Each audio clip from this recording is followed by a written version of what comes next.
Okay, welcome back from lunch. I'm going to go ahead and get started. I know we have some more people that are going to be making their way in as we get started, but since we're going to be starting with meditation, they can come in during our meditation. I'm going to start with the meditation to realize non-self, and then after we do that, then we're going to move into discussing how to determine if you've attained the first stage of enlightenment. Then we'll just have a closing discussion about any miscellaneous questions that you guys have. So if you'd like to join for meditation, we're going to do the same one we did this morning, where we start with chanting, breathing mindfulness, then this meditation to realize non-self, back to some breathing mindfulness, and then come out with chanting. Okay.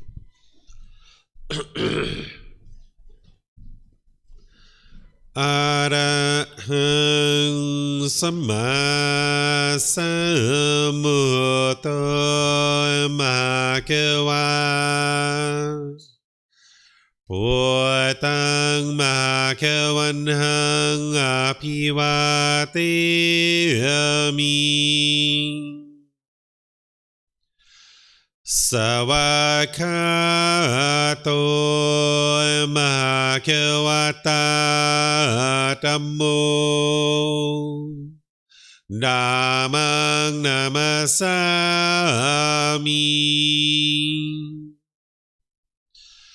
Supatipano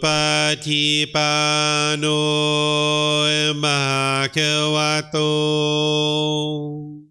Savaka Sangho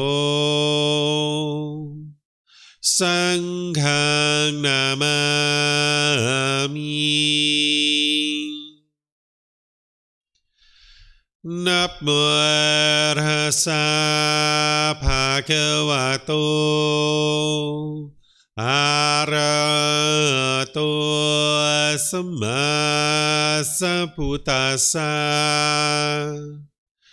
Namo Tassa Bhagavato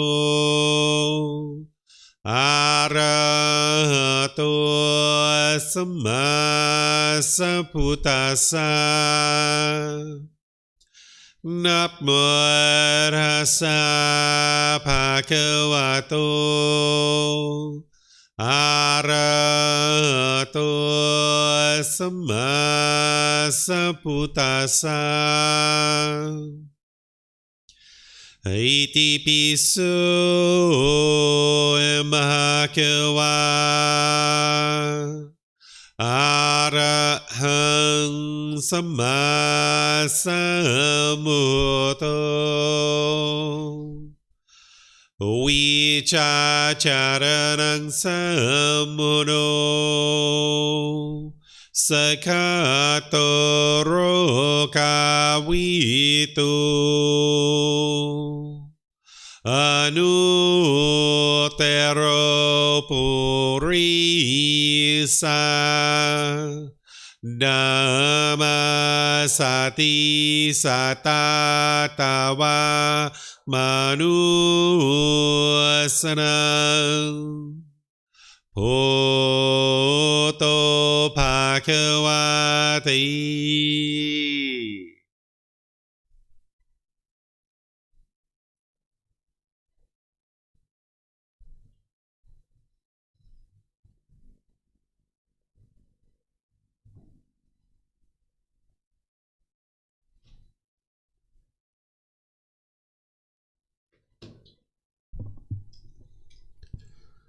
Okay, with the lower body and the hands and arms comfortable, and the upper body erect, just close the eyes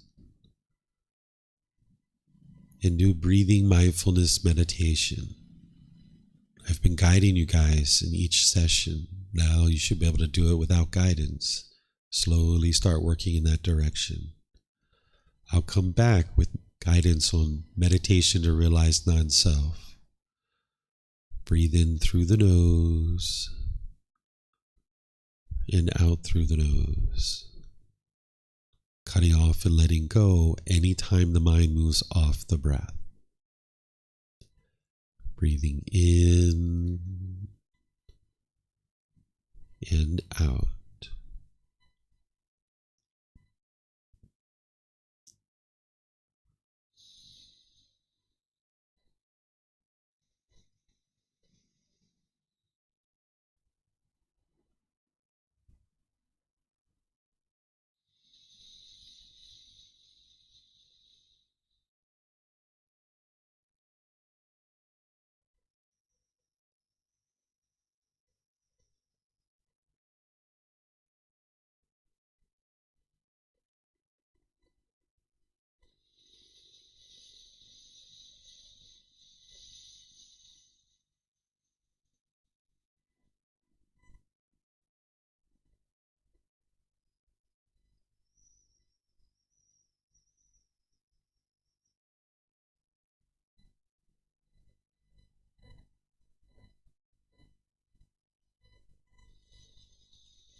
Continuing to breathe in through the nose and out through the nose.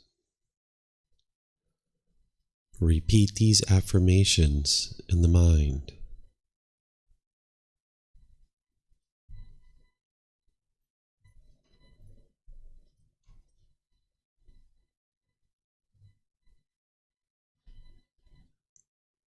I am not the body.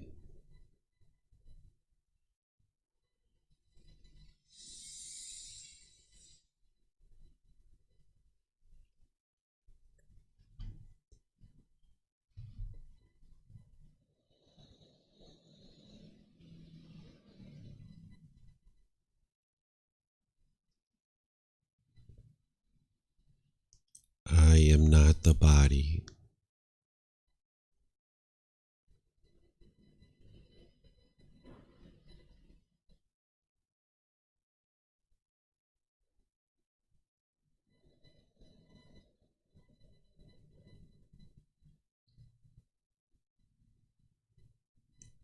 I am not the body.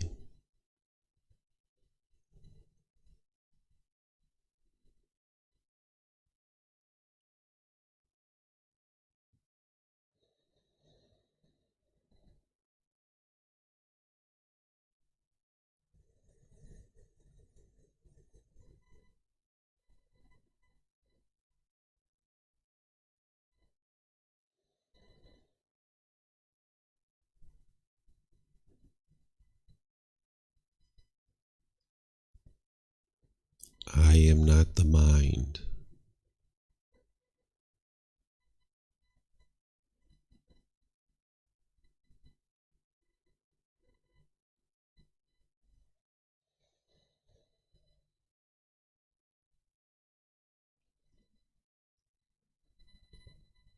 I am not the mind.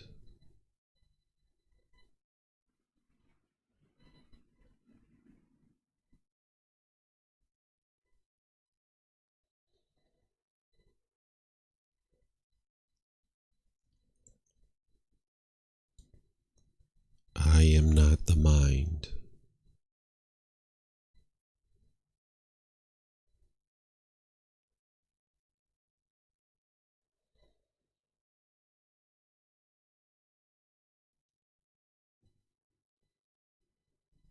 There is no self.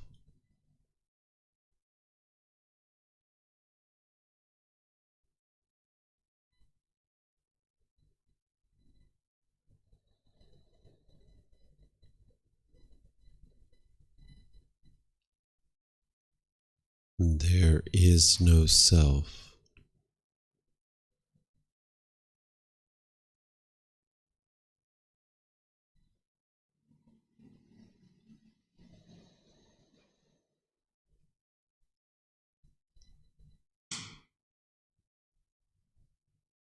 There is no self.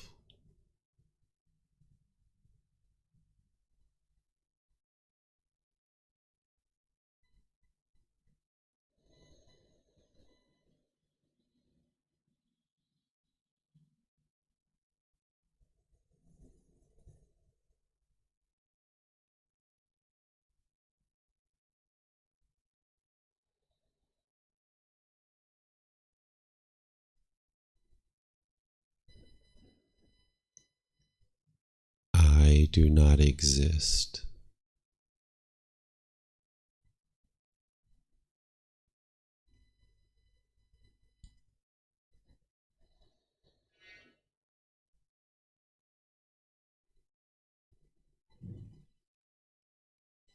I do not exist.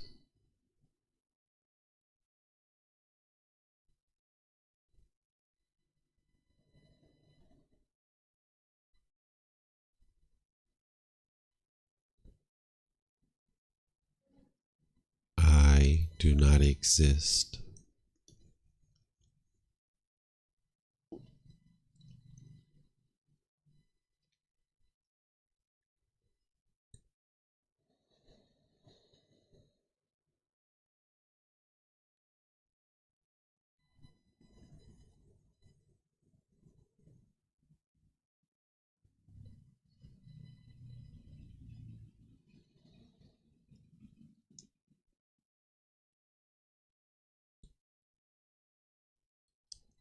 I am not the body. I am not the mind. There is no self. I do not exist.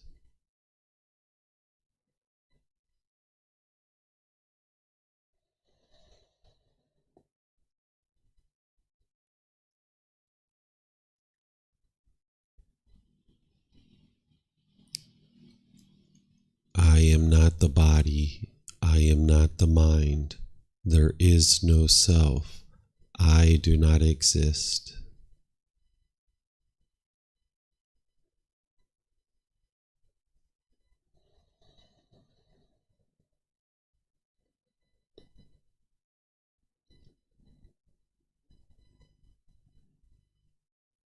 I am not the body. I am not the mind. There is no self. I do not exist.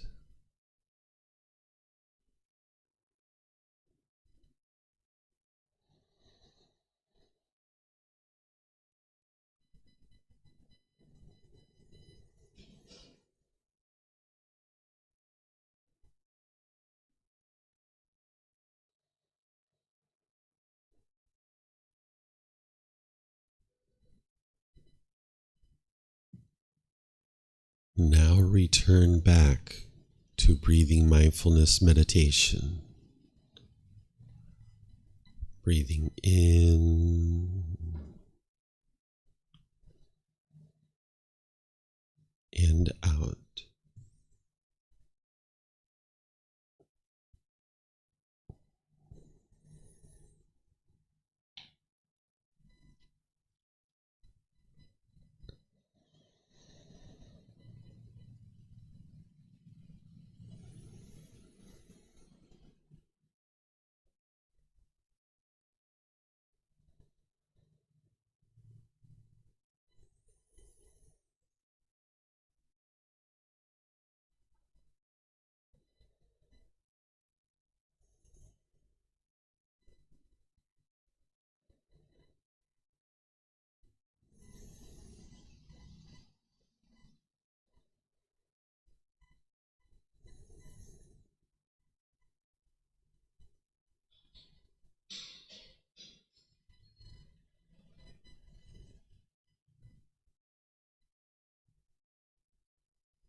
อะระหังสัมมาสัมพุทโธมาควาโพ excuse me โพตังภาควันหังอภิวาเทมิสวากขาโตมหาควตาธัมโมธัมมังนามัสสามิสุปฏิปันโนมหาควโตสาวกสังโฆสังฆังนามามินะโมตัสสะภะคะวะโตอะระหะโตสัมมาสัมพุทธัสสะนะโมตัสสะภะคะวะโตอะระหะโตสัมมาสัมพุทธัสสะนะโมตัสสะภะคะวะโตอะระหะโตสัมมาสัมพุทธัสสะอิติปิโสมหะควาอะระหังสัมมาสัมพุทโธวิชาจารณังสัมโมโนสกขาโตโรกาวิโตอนุเตโรปุริสาดัมมาสติสัตตาตาวามนุสนังปุโตภะคะวะติ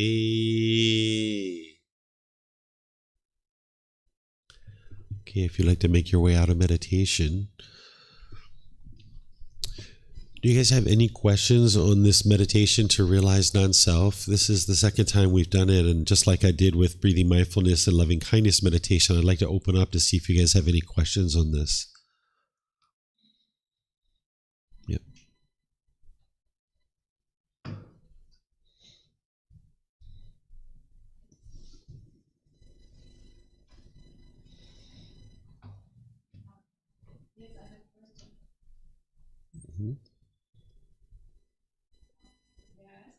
Sure. Thank you. Go for it. So I'm not the body, I'm not the mind. There's no self. So I wonder where we are something are. So actually I'm not the body. So the I is no self, but somewhere in the universe, or so just for me, kind of the image as an image. So I observe the body and the mind, but I'm not sure where the I am. It doesn't exist. This is the problem with the unenlightened mind, and a mind that has personal existence views, that it's looking for a self. It's grasping, it's yearning, it's longing, it's looking for this I, but there is no I. The mind's just going to keep grasping and holding and longing and yearning, looking for it as long as the personal existence view is there. this meditation and all those other teachings that I shared with you last night, that's to gradually strip away and wear away these layers that the mind has built up over so many years of thinking that this is you, that this is who you are. So this universal truth of non-self is teaching you not to cling to this body or this mind, not to cling to those 5 aggregates, thinking that that's who you are as a person. So it's not to say that there isn't a being in existence. There is a being in existence. I see this human being in front of me, and this human being has a consciousness, but none of that is you. That shirt you're wearing, those pants you're wearing, the way you decorated your hair, if you have on any jewelry or anything else, none of that is you. The identity in your mind of, if there is identity of I am Japanese, or I am a wife, I am a mother, I don't know what you do for occupation or what you did do for occupation or anything like that. None of that is who you are. It's just a body. It's just a mind. It came together for this existence, but that's not you. So that it said, I am not the body. I just wondered who are talking. So like, I am not body. So some consciousness or something, but no existence, nothing. And even it's not dot. Yeah, there is no I.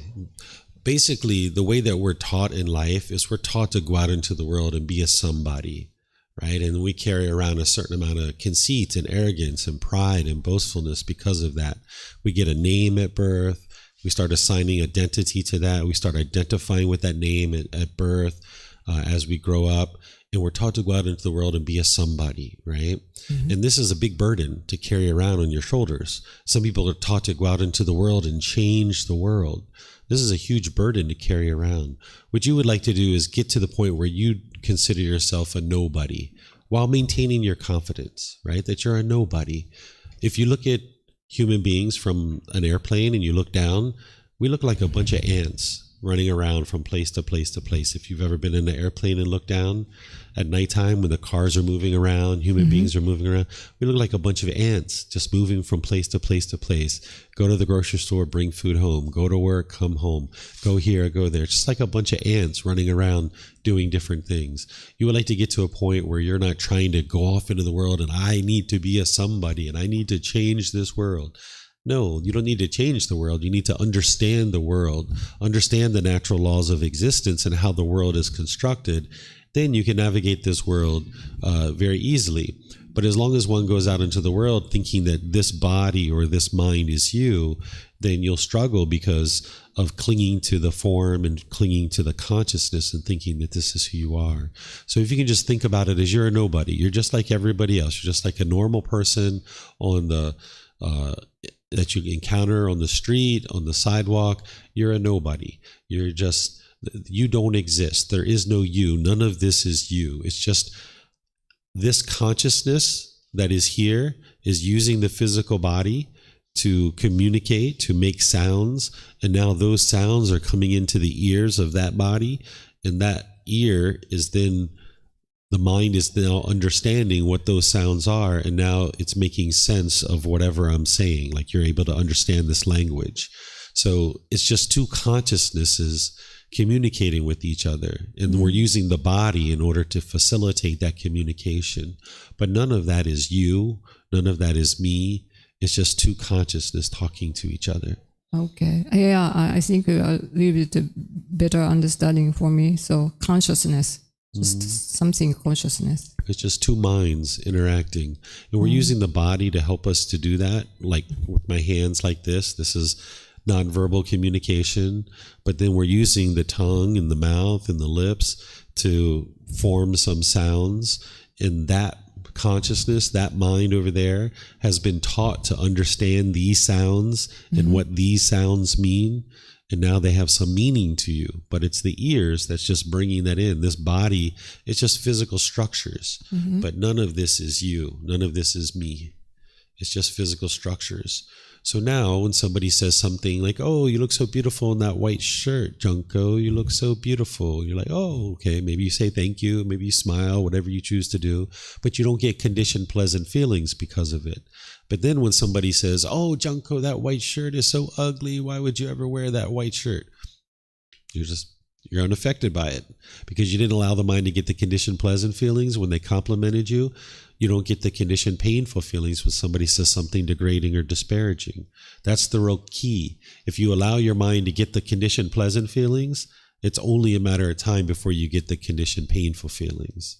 It's only a matter of time. So while we spend a lot of time talking about the painful feelings, you need to be able to see the pleasant feelings as part of the problem. As soon as your mind forms a conditioned pleasant feeling, that feeling is not permanent. So therefore, it's going to ultimately experience the painful feeling. So restraining the mind from those conditioned pleasant feelings is so important. So when somebody compliments you about your self-image, or, oh, I love Japanese people, they're so friendly, they're so nice, oh, their food is so great, whatever they say, just don't get pleasant feelings about it. Don't get conditioned feelings. You might thank them, say, oh, thank you so much, I appreciate your kind thoughts. Whatever you say, that's your personality, your character. But don't allow the mind to get that happiness, excitement, elation, thrill. Because if you do, when somebody says something degrading about Japanese people or any other identity that you might be holding on to in the mind, you'll experience painful feelings. So this elimination of personal existence view is to be able to train the mind to not go up and down when you have contact based on the body or the mind. And one of the things that I use as an example is the compliments that you hear or the degrading words that you hear. But the same thing is happening through the eyes. If you look in the mirror and you see a pimple or you see a mole, now you see a certain physical form that's either agreeable or disagreeable to you. And now you either get pleasant feelings or you get painful feelings. So by disassociating with this body as being who you are, then you can reside peaceful and joyful. Because as this body changes, if you're clinging to it thinking this is who you are, then it's only a matter of time before it changes. And if you're craving for this body to be permanent, once it changes, you're going to experience painful feelings. And the same thing with the identity in the mind. So you're training the mind to no longer cling to this body nor this mind. And that's what's going to get you to the kind of contentedness related to this particular thing right here, related to this particular pollution. Thank you. Mm-hmm. Yeah, this takes a lot of time to talk about, to think about, to have conversations about, to reflect on. Personal existence views. It's the first fetter, but I tell you, it's really challenging to understand. Sensual desire, you can understand it. Ill will, you can understand it pretty straightforward. Even conceit and things like that, you can understand pretty straightforward. But I would say personal existence view is one of the more challenging ones because we've been taught for so long in our life to have personal existence view. I mean, society just reinforces it over and over from the time of birth. We were given a name. Boom, there you go. Here's your identity. This is who you are. Show me your ID card. Boom, there's my ID card. That's who I am, right? Just so long we've been taught that this body and this mind is you, right? So it's really hard to understand it, what it is, and then to understand how to let it go, and then to actually let it go. It's one of the most challenging fetters. So keep working at it, keep reflecting on it, keep trying to understand it. Keep asking questions if you need to. Mm-hmm. Mm-hmm. Yep. I would like maybe to know if you have any advice for people that maybe they got at some realization of this non-self existence, how to integrate these awareness in the daily life, because I think there's this process towards the realization of non-self, and sometimes maybe people even realize that maybe this is a truth, but then when you see that you still need to be in this outside world, sometimes if you if you have some advice on this. Did it go off? There you go. Yeah, I don't know if for everybody it's a goal, a possibility. Just go hide in some cave in the mountain to keep the practice. So I would like to know if it's possible to integrate this concept, or how, or if there's advices or tips in the daily life. Okay. Thank you. So there's nothing about what the Buddha taught that would be contrary to living a peaceful, normal, joyful life, right? It's just living the life in a way that you're not used to yet, right? So living this life without a personal existence view, you're not used to doing that yet. You haven't figured out how to do that yet. You don't know how to do that. So it can feel odd and it can feel strange, but that's just because the mind doesn't know how to do it. It just lacks the wisdom of how to do it. So the more you strip this away and you start going out into the world without this personal existence view, then it can feel more and more comfortable. And that's why the guidance I gave last night on eliminating personal existence view is like things like wearing simple clothing or picking clothes off the top of a stack, shaving your facial hair, your head hair, getting rid of jewelry, scents, perfumes, colognes, all these different things. This is designed so that you can see that you can go, even though there's no you can go out, this being can go out into the world and see that you don't need any of this superficial stuff.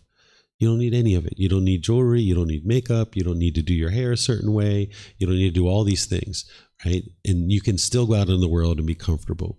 And then as you train your mind to do that, if you choose to do your hair a certain way, fine, do your hair a certain way, right? You're going out, you would like to look nice. Okay, you do your hair a certain way. But you're doing that without craving, desire, attachment. It's not whether or not you choose to do your hair. It's can you go outside when your hair is just blah and it doesn't look a certain way and still be comfortable.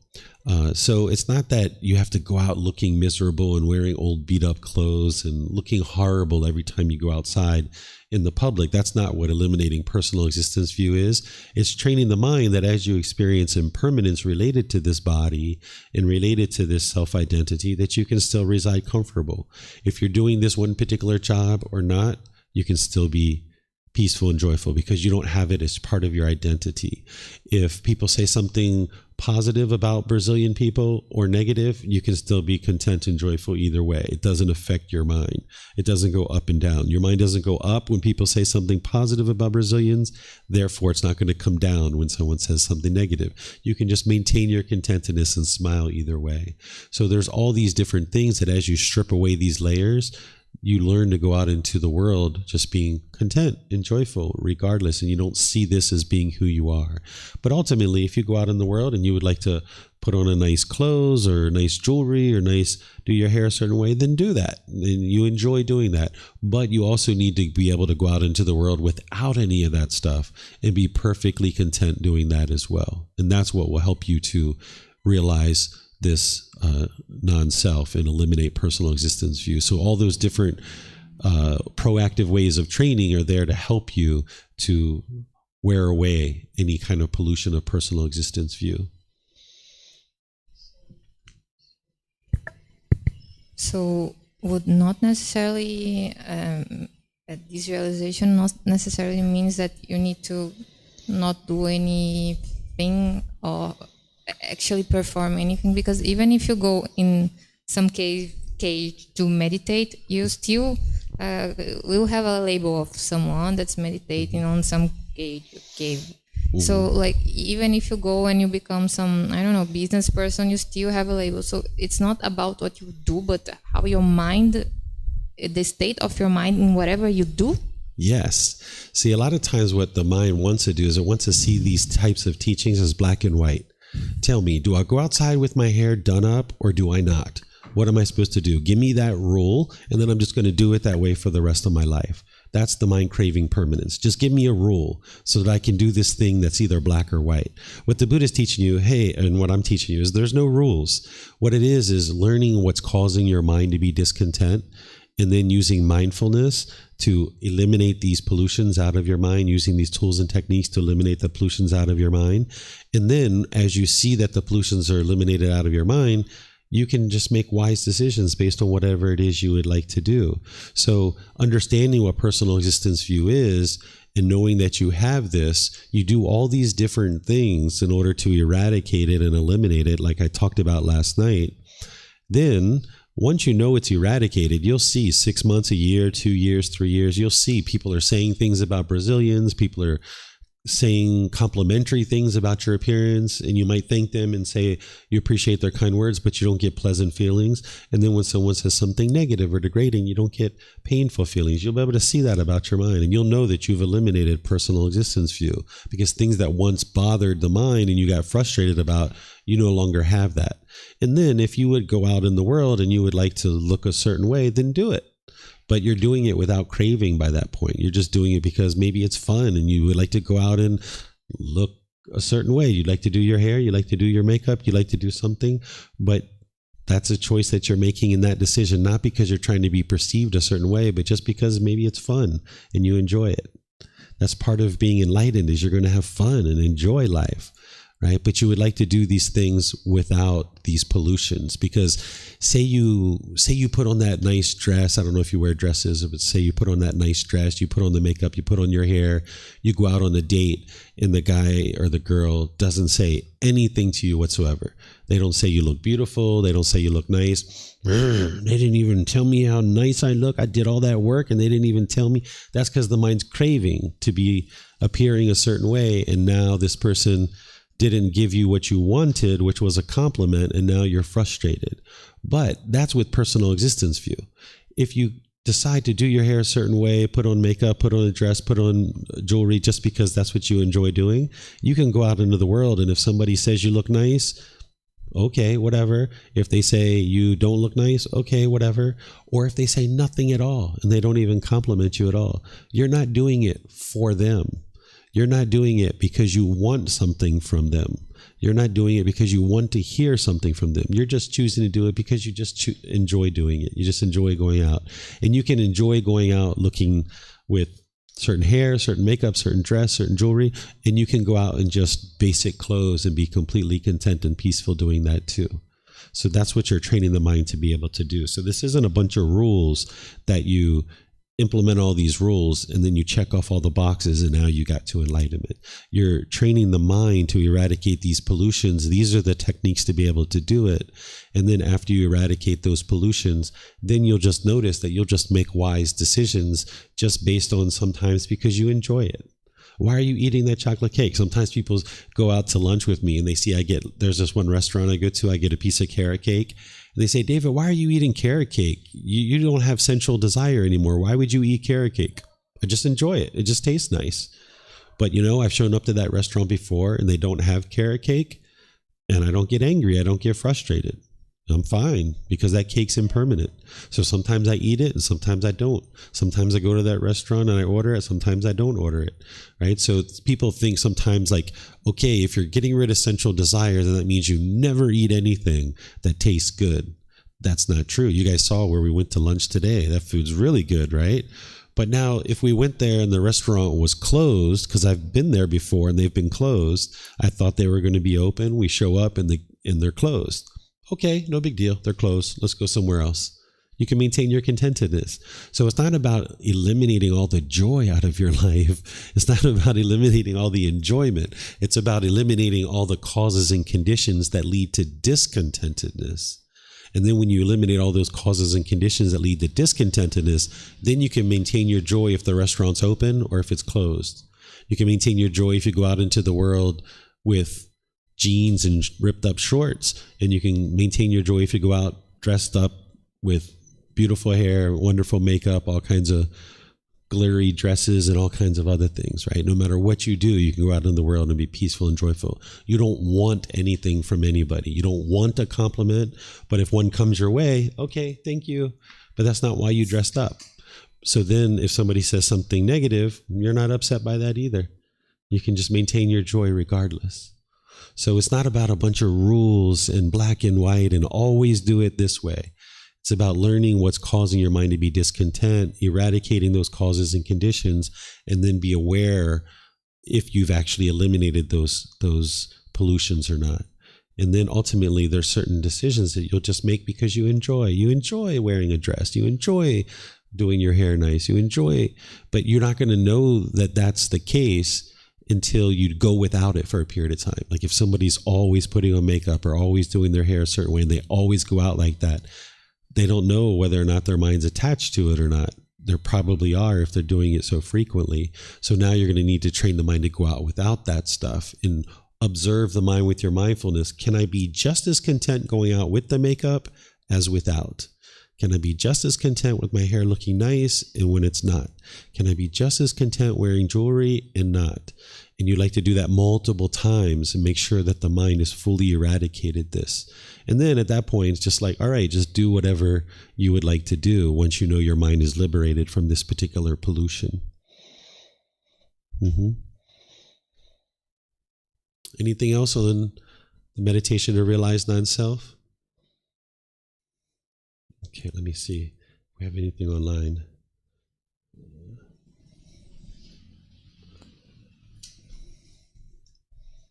Okay.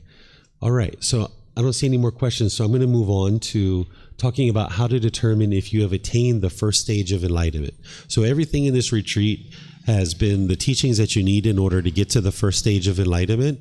And just like I share with you how to determine if you've eliminated certain individual fetter or taint or pollution, now I'm going to teach you how to determine if you've actually gotten to the first stage of enlightenment. And part of getting to the first stage of enlightenment is eliminating those three fetters: personal existence view, doubt, and wrong behavior and observances. But there's other things you need in order to get to the first stage of enlightenment. Because remember, the way I describe the first stage of enlightenment is it's like getting to base camp, that you're going to have all the teachings that you need to ultimately make your way to enlightenment.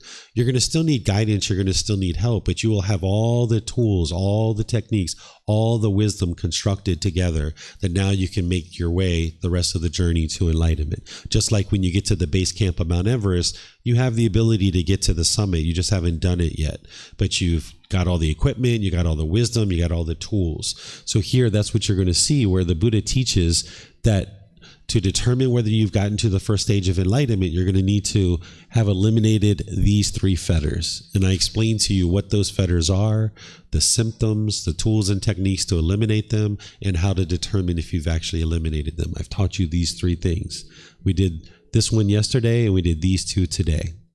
The next thing is that you will need to deeply understand dependent origination, the natural law of karma, the five aggregates, and the six sense spaces. These are all teachings that you were exposed to here, but you probably don't deeply understand them right now. You've only kind of visited them once so far in this retreat, but that's why we have books. That's why these classes are recorded. You can come back and revisit these, and you can always reach out to me for guidance in these classes, in these Facebook group that I have. You can send me private messages. You can schedule personal guidance with me.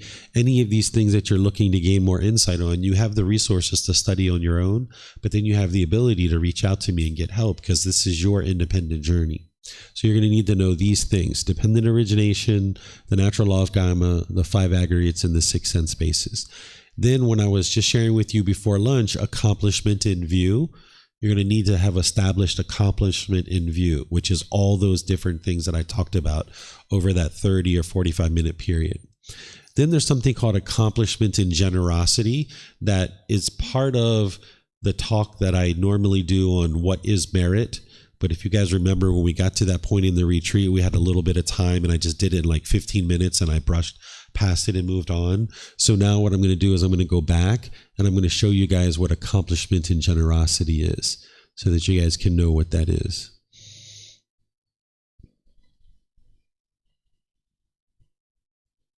Okay, so this is the Buddha teaching accomplishment in generosity. This is his words, where you reside at home with a mind free from the stain of selfishness, freely generous, open-handed, joyful in letting go, devoted to charity, joyful in giving and sharing. This is called accomplishment in generosity. A stream enter would have fully developed in practicing accomplishment in generosity, where you're willing to share.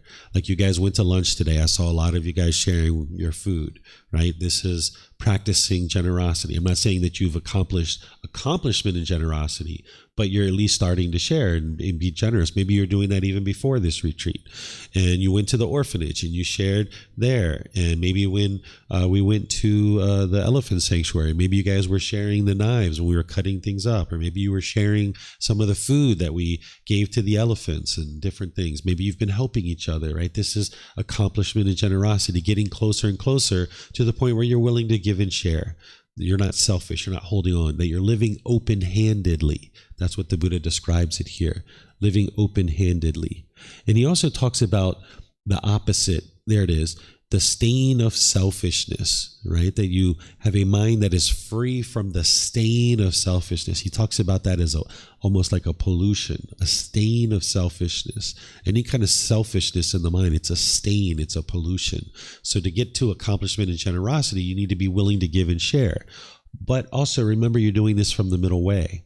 Right? If you have craving to share, you exhaust your resources, you're not going to have what you need to be able to sustain your life. But if you never shared, then you're going to be selfish. You're going to have that stain of selfishness. So you need to come to the middle where you live open-handedly. That's what accomplishment and generosity is.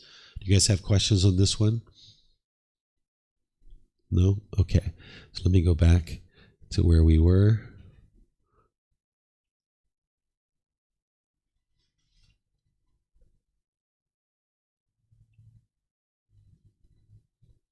You guys have learned a lot.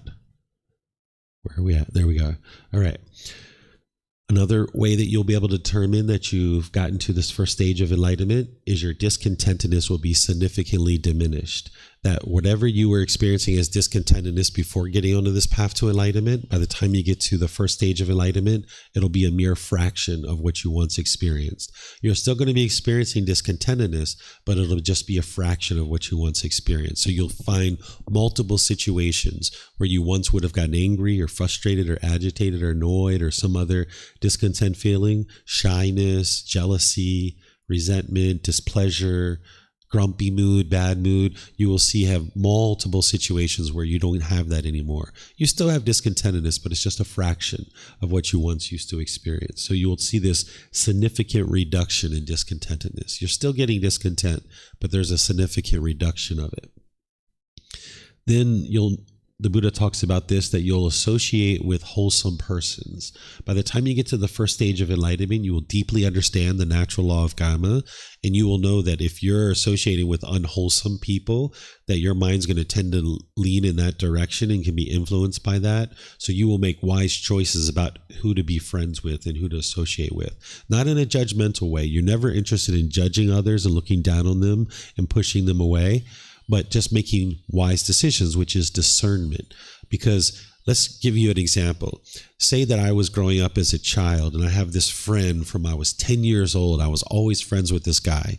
And now as we went through life, we've just always been friends. But let's just say somewhere around 18, 20 years old, they started selling drugs. And I know that, but maybe I don't have wisdom, so I just continue to be their friends. Maybe I'm attached to them. Maybe I'm clinging to them. And now they're selling drugs and we're just hanging out all the time, right? Now, let's just say we're driving together in a car. We get pulled over. The police are there. They slip some drugs under my chair. The police search the car. Who's going to jail? I'm going to jail. Or say we're walking down the street together and a rival drug dealer sees him with me, and now he assumes that I'm a drug dealer too, and maybe they start shooting at us and I get killed. Or maybe they don't even assume I'm a drug dealer. Say they're just shooting at my friend who's a drug dealer, and now one of the bullets find me. Right? An individual who understands the natural law of karma would realize it's unwise to hold on to this relationship. Even though we've known each other since we're 10 years old, we're best buddies. It would be unwise for me to have this relationship with this person who's selling drugs. So by the time you get to this first stage of enlightenment, you will make friends with people that are into wholesome things. You might even find yourself already gravitating to people who are more positive, more polite, more respectful, and things like this. When people are negative and disgruntled and complaining, you may be like, yeah, okay, I understand. It's not that you're pushing those people away. It's not that you should be discontent when you're around them, but you just realize potentially that, yeah, it's unwise to associate with people that are into lots of negative and unwise and unwholesome things. If you only associated with people that were only doing wholesome things, that means your friends would all be enlightened, right? And you probably don't even have friends right now that are enlightened that you know. So if you only hung out with people that were only doing wholesome things, then your friends are going to be very limited. But you need to understand the natural law of karma close enough to understand whether or not this person's unwholesome conduct, whether it's going to affect you or not. In this situation that I just described, if there was a person from my childhood who was selling drugs, I wouldn't associate with that person, not because I hate them, not because I don't like them, not because I'm discontent when I'm around them, but just because it's a wise decision to hang out with somebody that's doing that kind of thing, because a bullet can find me, right? Or the police can arrest me or associate me with that kind of thing. And not that I'm even judging my friend. I'm not saying he's bad. I'm not saying he's done something wrong. That's not the reason. It's wise decision making of cause and effect, or action and result. The results of our decisions. We're going to experience the results of our decisions. So by the time you get to the first stage of enlightenment, you will have seen the natural law of karma well enough that you'll know that your decision to be friends with people who are into unwholesome things can affect you. And you're going to need to be able to see that close enough to make wise decisions about who you associate with. So this is one of the teachings that the Buddha shares on a person who gets to the first stage of enlightenment would associate with wholesome persons. The other thing is that you will have heard the true teachings. You're not going to just stumble into the first stage of enlightenment. You're not just going to mistakenly get to the first stage of enlightenment. You're going to need to hear the true teachings of the Buddha, having his own words. You're going to need to actively learn them, investigate them, examine them. You're going to need to reflect on them and practice them. So the Buddha talks about this as like a prerequisite of actually getting to the first stage of enlightenment, of understanding the true teachings of the Buddha. And now you guys have access to that. You have books that are free. You have audiobooks that are free, classes, courses, retreats, personal guidance. You have access to the true teachings. So there's no reason why you can't get to the first stage of enlightenment. The Buddha also talks about how a person who gets to the first stage of enlightenment will have careful attention. What this means is paying careful attention to the decisions that you make, that you're not going to just haphazardly go through life and make a bunch of unwise decisions, that you're going to think through the decisions that you make, whether it's about your friends, like he's talking about in the first one, whether it's about your job or occupation, where you live, where you go to eat, what types of the things that you do in the world, that you're going to have careful attention in your decisions and the choices that you make. That's what he's talking about here. Then there's a practice in accordance with the teachings. This is the Eightfold Path, that by the time someone gets to the first stage of enlightenment, they will be practicing the teachings based on the Eightfold Path in the natural law of karma. And then he talks about this too, that by the time someone gets to the first stage of enlightenment, they will maintain bodily, verbal, and mental acts of loving kindness, both in public and private, towards companions on the path to enlightenment. That's your fellow community members, because you know that everybody's trying to get to enlightenment. Everybody's a work in progress. You have admiration and respect for not only your teacher, but the community members that are around you, both in public and in private. The Buddha is saying you would have loving kindness, both bodily, verbal, and mental acts, both publicly and privately towards your other community members, because you know that they're on the journey and you're not interested in doing hateful and vindictive things towards them. So by the time you're in the first stage of enlightenment, there's still ill will in the mind. Ill will doesn't actually get eliminated until you're in the third stage of enlightenment. In the second stage of enlightenment, you've thinned your ill will, but it's not until the third stage that you've actually eliminated it. But here in the first stage of enlightenment, there's a decrease of this ill will to the point of individuals that you're in the same community with, that you only have loving kindness towards them. And that's what I've seen as you guys are going out into the community on these different excursions. I've only ever seen loving kindness the way you guys interact with each other. So this is part of what the Buddha is teaching, that both in public and in private, meaning if you're having a conversation with your mom and she's like, hey, what's going on with that community of practitioners, or what's going on at that temple you're going to? You'd be like, oh yeah, there's some really great people, there's some really wholesome people there, or whatever it is that you guys say, right? But you have only loving kindness, this genuine interest in seeing your fellow community members be well, that you have active goodwill towards your other fellow community members, both bodily, verbal, and mental. All these bodily, verbal, and mental acts of loving kindness. Okay? This is the benefits of attaining the first stage of enlightenment. We talked about this on the very first day. I shared this with you guys, but now I'm going to circle back and show you guys this again so you understand the benefits of attaining the first stage. Now that you understand how to determine if you've attained the first stage, this is the benefits of having done so. One is fixed in the wholesome teachings. because they've already experienced a certain amount of progress, a certain amount of improvement. So they know it's these teachings that are going to lead to enlightenment because they've seen a certain amount of progress. One is incapable of decline. Once you get to the first stage of enlightenment, your mind won't regress backwards from there. You're either going to end up dying in that first stage of enlightenment and coming right back into the world as a human being again, or you're going to keep progressing to the second, third, and fourth stage of enlightenment. You're going to continue to progress. You'll never be reborn into hell, the animal realm, or the realm of afflicted spirits ever again. It's only continued progress from there. You're incapable of decline or regression of the mind. One of the other benefits is that one's discontentedness is limited. This is that significant reduction in discontentedness that we talked about. One comes to possess wisdom not shared by others. The wisdom that you guys are learning about the Four Noble Truths, about the moral conduct, about the mental discipline, about the natural law of karma, about the three poisons, three unwholesome roots, about what is merit, about all these different teachings that you're learning. You're going to have wisdom that others don't have. And you need to maintain that wisdom without arrogance, without ego, without pride, without boastfulness, because you're going to see other people in the world struggling with the most minute things that come so easy and so insignificant for you. It's just so obvious what they need to do to get over that particular hurdle.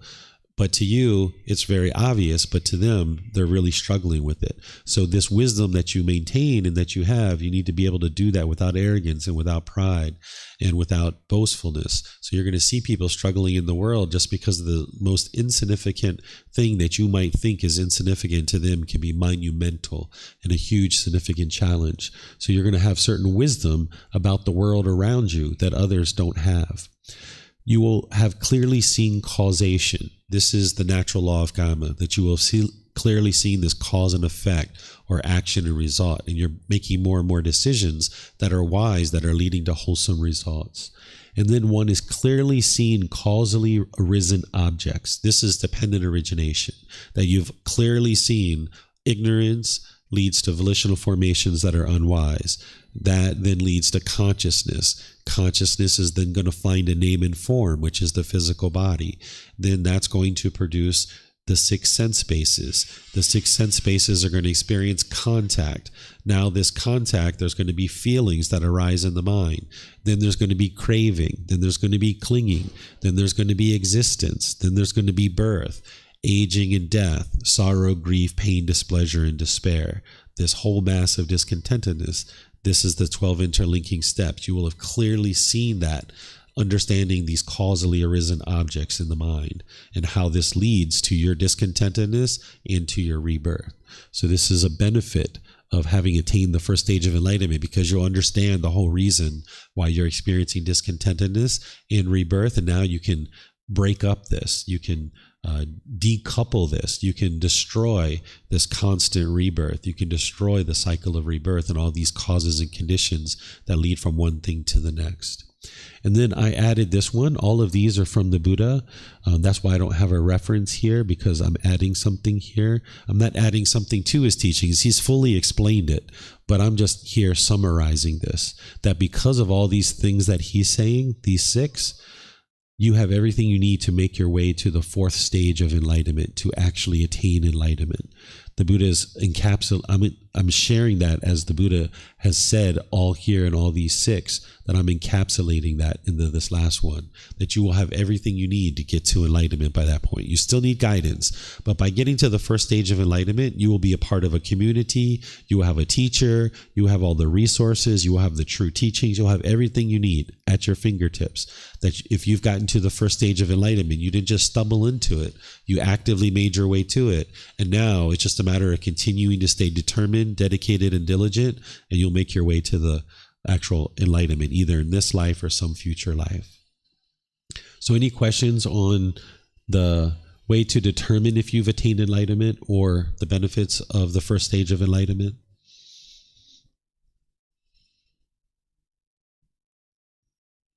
Okay, I'm not seeing any questions here. All right. So attainment of the first stage of enlightenment as a stream enter means the mind will no longer regress. I've been talking about that a couple of different times. The being will no longer be reborn in the lower realms. That's the hell, animal realm, or afflicted spirits. they'll attain enlightenment in a maximum of 7 rebirths. And you guys may have been stream enterers in a previous life. You don't necessarily know that right now. And whether you were or you weren't, it doesn't really matter at this point. You're in existence. You would like to get to enlightenment, but there's the potential that some of you guys could have been stream enterers or maybe even once returners in the past. And now this is your life to get to enlightenment. You don't necessarily know. But if someone gets to the first stage of enlightenment, they'll experience a maximum of 7 rebirths. The Buddha shares that an individual who gets to the first stage of enlightenment, they're fixed in destination with enlightenment as their goal. That's what he shares in his own words. That an individual who gets to the first stage of enlightenment, they're fixed in destination because you've eliminated doubt. You no longer have doubt. You know that these teachings are leading to your enlightenment. You no longer have doubt. You're fixed. You know that you're headed toward enlightenment. It's just a matter of time. Okay? All right. Any questions on any of this? No questions? Yes, ma'am.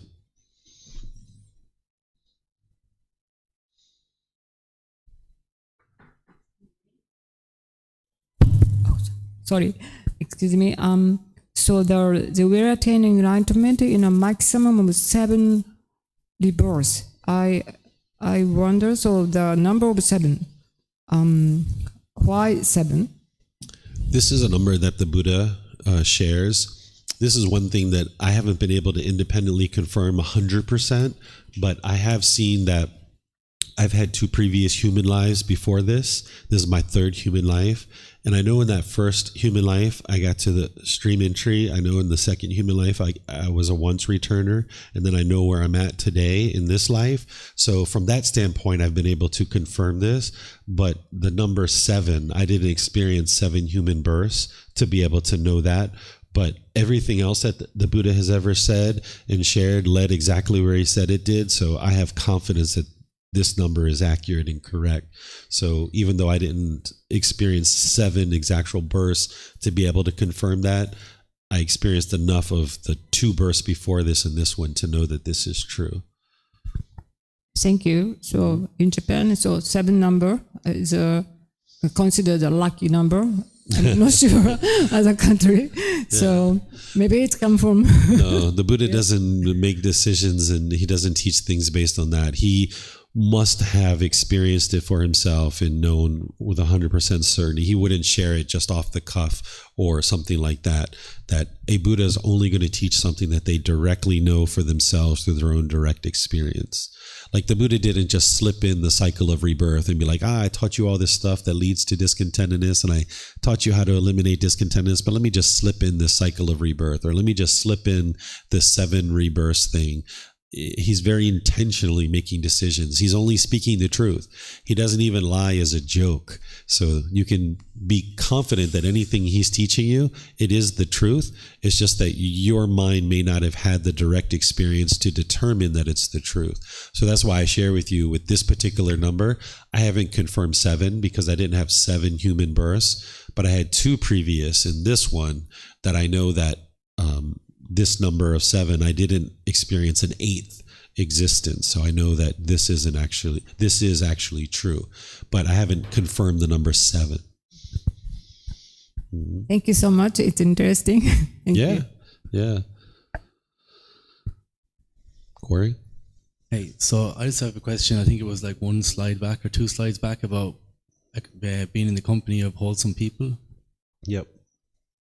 Yeah, so is that associated with karma? Because if you don't do anything like wrong yourself, but you're associating with people that do, is that that's an unwise decision? Yes, to be in the company of unwholesome people, because if they're creating bad karma, you might be in their company. But if you're not actually, like, it's an unwise decision to be with them, but is that unwholesome results due to karma on you?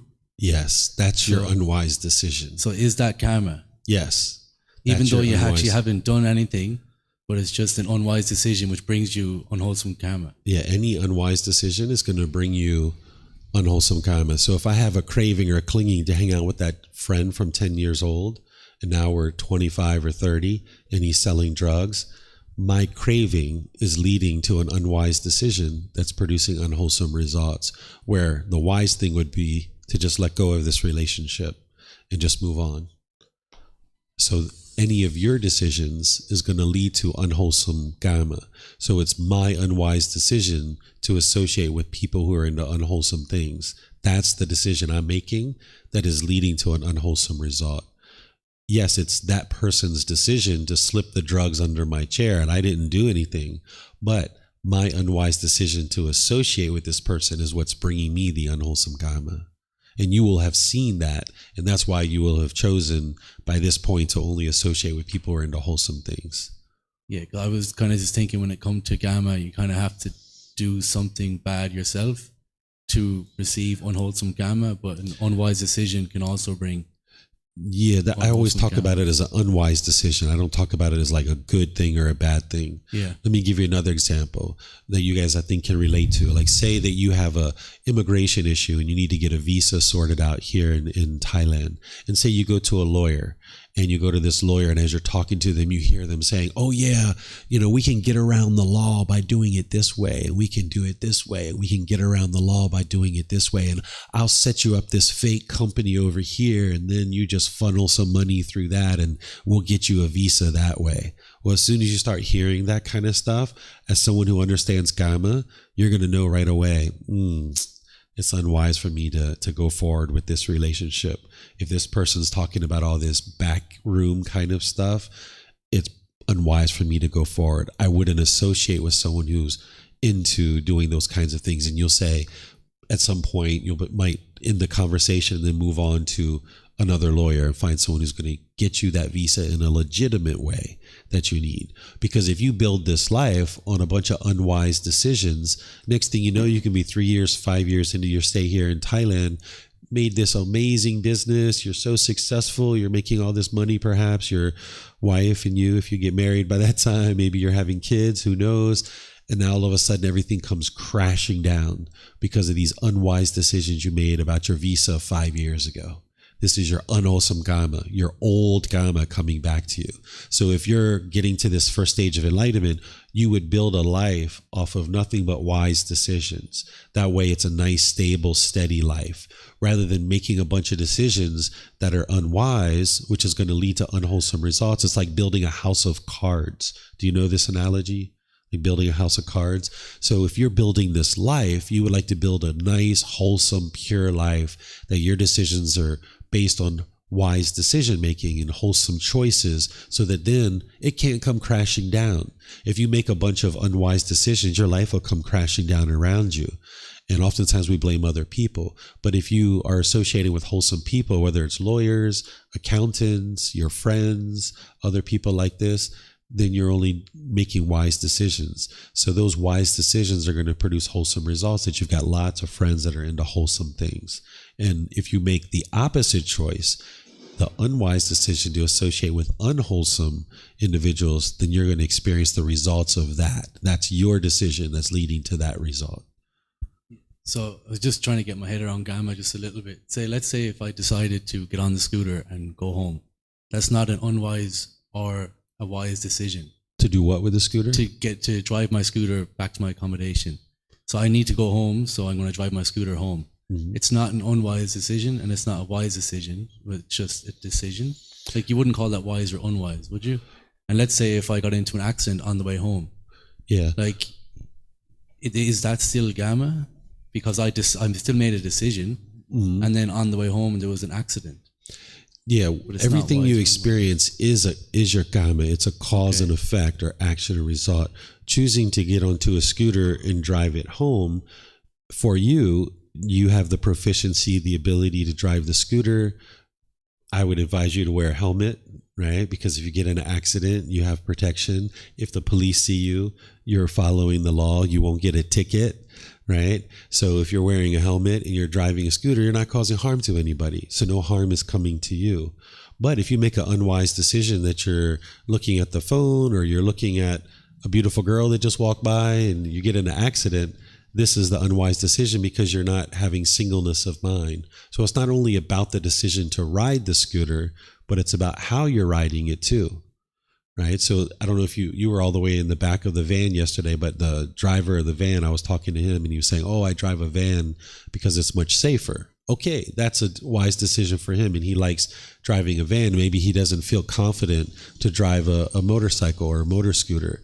But for other people, they have the skill and ability to drive the motor scooter. So it's not that motor scooters are all wonderful, but it's not that they're all unwholesome or unwise too. It all depends about your proficiency and your ability, and that's where you need to know for yourself with your own mind, do you have the ability to drive this motor scooter safely? And are you making wise decisions about lane changes and who you have on the back and whether or not you wear a helmet or not?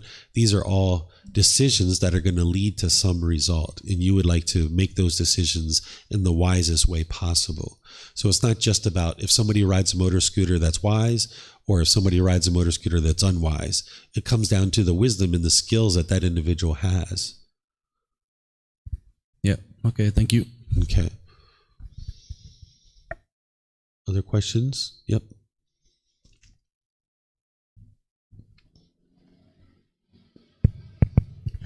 I was curious about these things. It's like things you can know, but there are like any physical signs, symptoms, like the body that at the moment is getting enlightenment that feels? So enlightenment isn't all of a sudden. It's not like either the light's on or the light's off. It's not like that. You're going to gradually see the qualities of enlightenment start to shine through in the mind more and more. So by the time you get to that third stage of enlightenment, the mind's not enlightened yet, but it's very close. You'll go for as long as 3 months or 6 months without experiencing any discontentedness.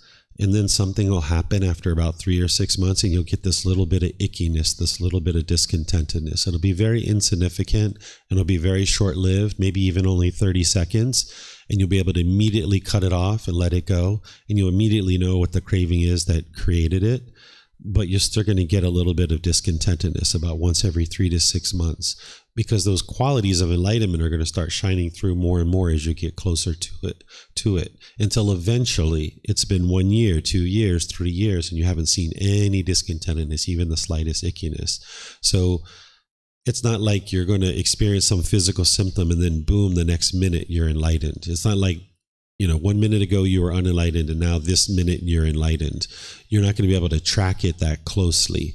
That if you literally kept track of when you were getting discontent, you could potentially see the moment you got to enlightenment, but you would have to be able to keep track of that for 1 year, 2 years, 3 years, and then trace all the way back to that last little ickiness that you experienced to know that that was the moment that the mind was experiencing enlightenment.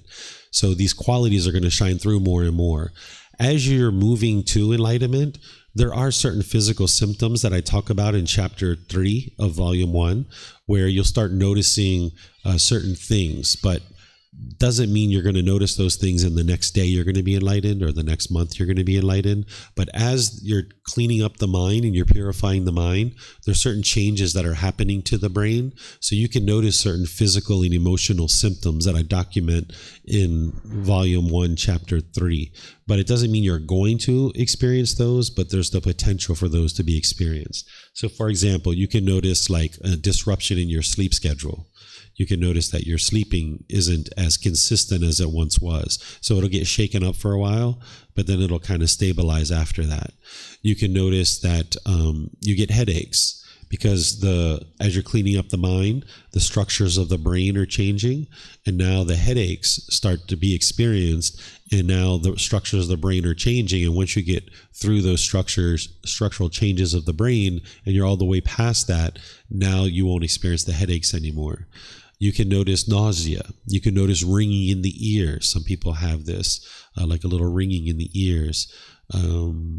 What are some other ones? There's a bunch of them that I put in chapter 3. You can see them there. But it doesn't mean you're going to experience those, but you can experience those. And sometimes people don't even know about those symptoms, and they go off to the doctors, and the doctors check everything, and they say, hey, there's nothing wrong with you. And this is why I put them in the book.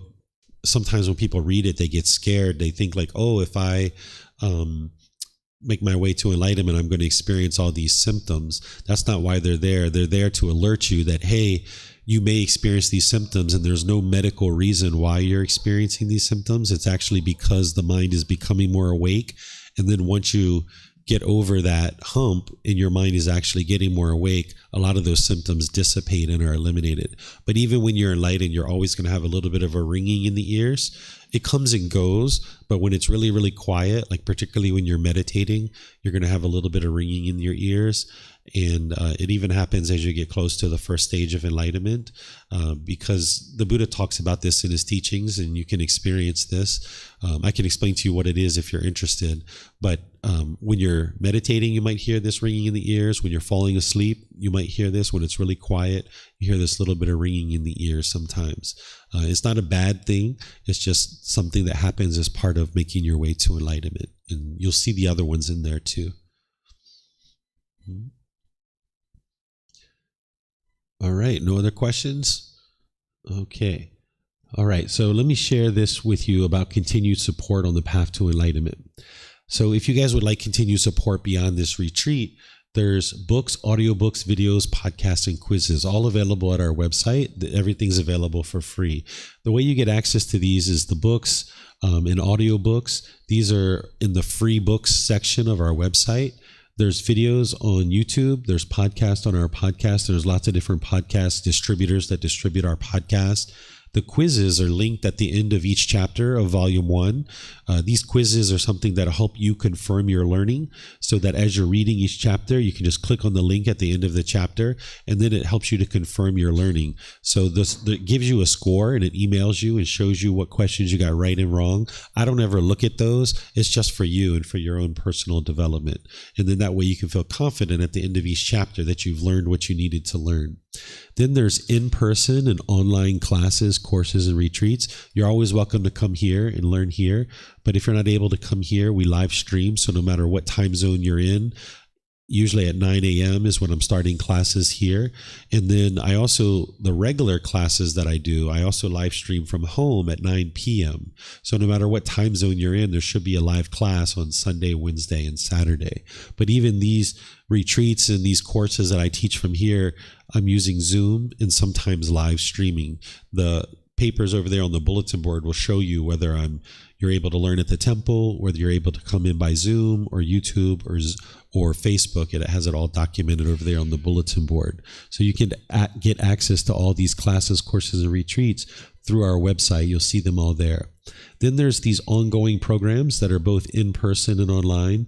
The group learning program is a foundational program. It's a 7-month program that goes through Volume 1, chapter by chapter by chapter. I go through every single chapter. Each Sunday, I do one chapter a week. And then on Wednesdays, we get together and do meditation together. And then I just open up to any questions you guys have, just free-form questions.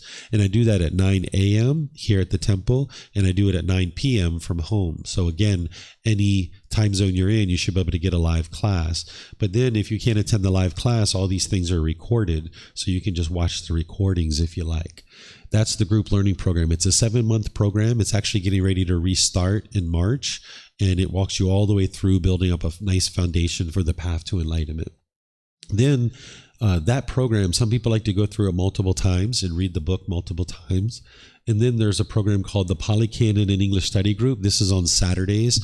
I go through volumes 2 through 13 every Saturday. It takes about 1.5 years to go through all of them. And again, some people do that regularly too, multiple times. So it's at 9 a.m. and 9 p.m. here at the temple at 9 a.m. and at home at 9 p.m. Then you can always schedule personal discussions, either in person or online. If you'd like to meet in person, either here or if I'm traveling around somewhere, you can just send me a message and say, hey, David, can we meet here at this time? Or when are you available to meet? You can just message me and we can schedule something. But if you'd like to meet online, like if you're traveling and you'd like to meet in Zoom, all you need to do is go to the website, and from there you can schedule an appointment. It'll show you my available times, and then we just meet in Zoom together and we can talk there.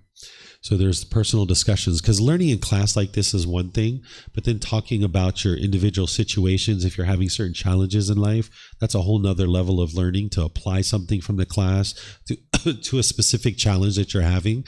That's where a lot of wisdom comes in, because it's a real challenge that you're dealing with and you're struggling with it. And by getting help for that particular situation and applying something from the class to your specific situation is where the wisdom really comes through.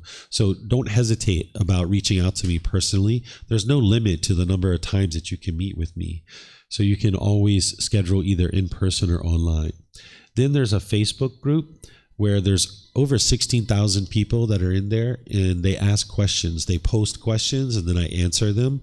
And some people will read the answers of people's questions, and they learn that way. Because you might have your own questions, but then you might learn from other people's questions too. It's kind of like an online classroom. Like I'm sure here in this class, when people ask different questions, you learn from their questions. So it's the same thing in the Facebook group, that you can learn from your own questions and you can learn from other people's questions too.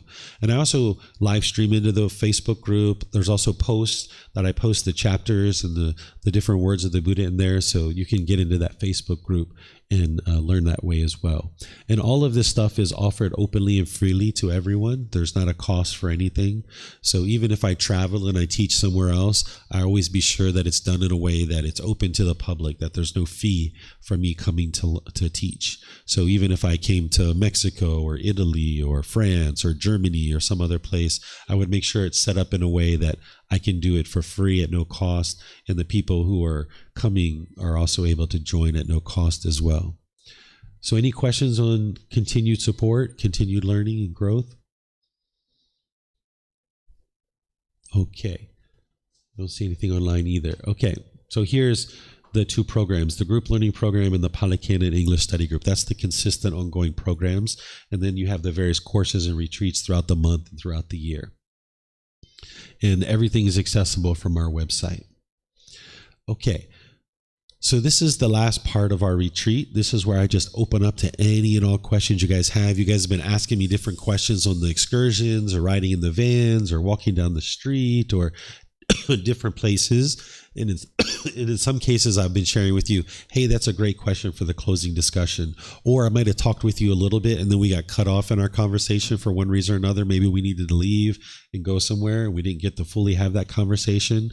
Or maybe there was something that we talked about in one of these classes throughout the retreat that maybe you got a certain answer, but you've been sitting with that answer and you're not quite sure and you need clarification. Or maybe you heard me teach something and you weren't quite sure what that answer was. Or maybe you heard me teach something and you've been thinking about it since then and you've had some more thoughts around it and you'd like to get clarification. So anything and everything that you'd like to talk about.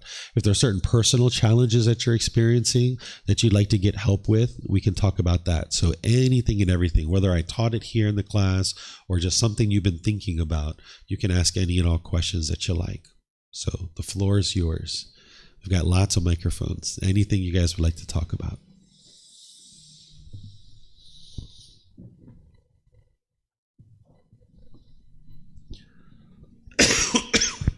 So I was wondering if it's a wise decision to do a wrong livelihood for an amount of time to get certain amount of money in order to do a right livelihood.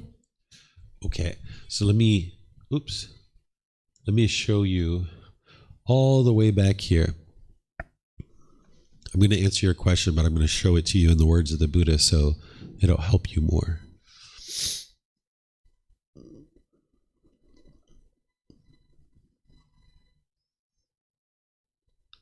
Okay, here we go.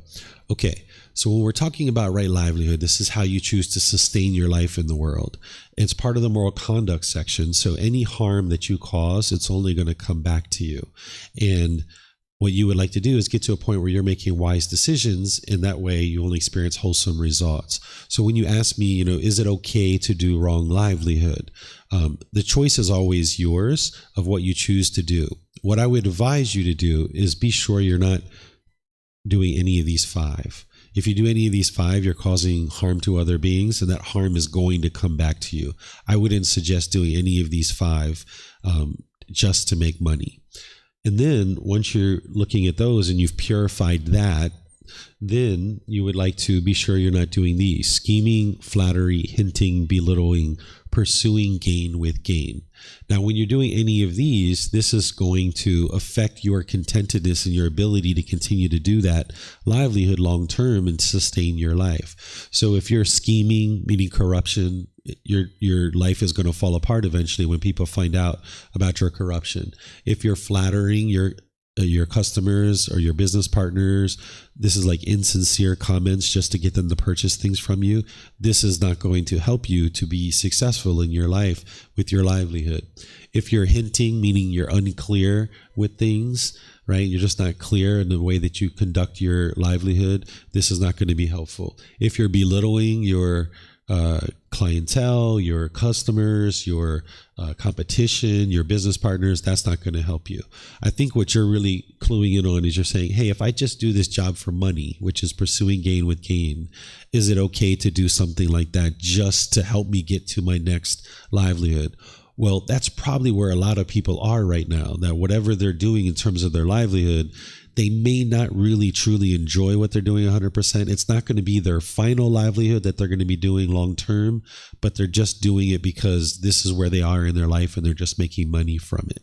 So if that's what you need to do, the only harm that's coming from that is you're not going to be as motivated. You're not going to be enthused. It's not going to feel very enjoyable because you're only doing it for money. But at least if you're not doing any of those other things that we talked about, then at least you're not causing any harm to other beings. By pursuing gain with gain, it's pursuing your craving that you want money, and ultimately that's going to burn out and you're not going to enjoy this livelihood long term. But if that's what you need in order to get to a right livelihood, and that's just a temporary thing, and you know that and you're working towards that, then okay, that's what you're going to do. And that's where a lot of people are when they first get on the path, because they don't understand these teachings. So it's not about me approving whether that's, you should do that or not. It's about you making the wise decision, because it's not possible for you to just snap your fingers and get to a right livelihood. You're going to need to slowly make your way to that. So this is an area where a certain number of students who study with me, they all have this same situation where they're not doing one of those five, and they're not doing any of these things: scheming, flattering, hinting, belittling, but they are pursuing gain with gain. And they know that they're only doing the job because they have a certain amount of money, but they also know that at some point they're going to move out of that livelihood into something that they ultimately aren't pursuing gain with, because right now you might not really know 100% what is it that you would like to be doing long term. What is it that you're really enthused about and motivated? You might not even know that right now, because there's certain pollutions in the mind that hinder an individual from being able to see that livelihood. And that's what the second fold of purification is, of livelihood. There's two folds of purification.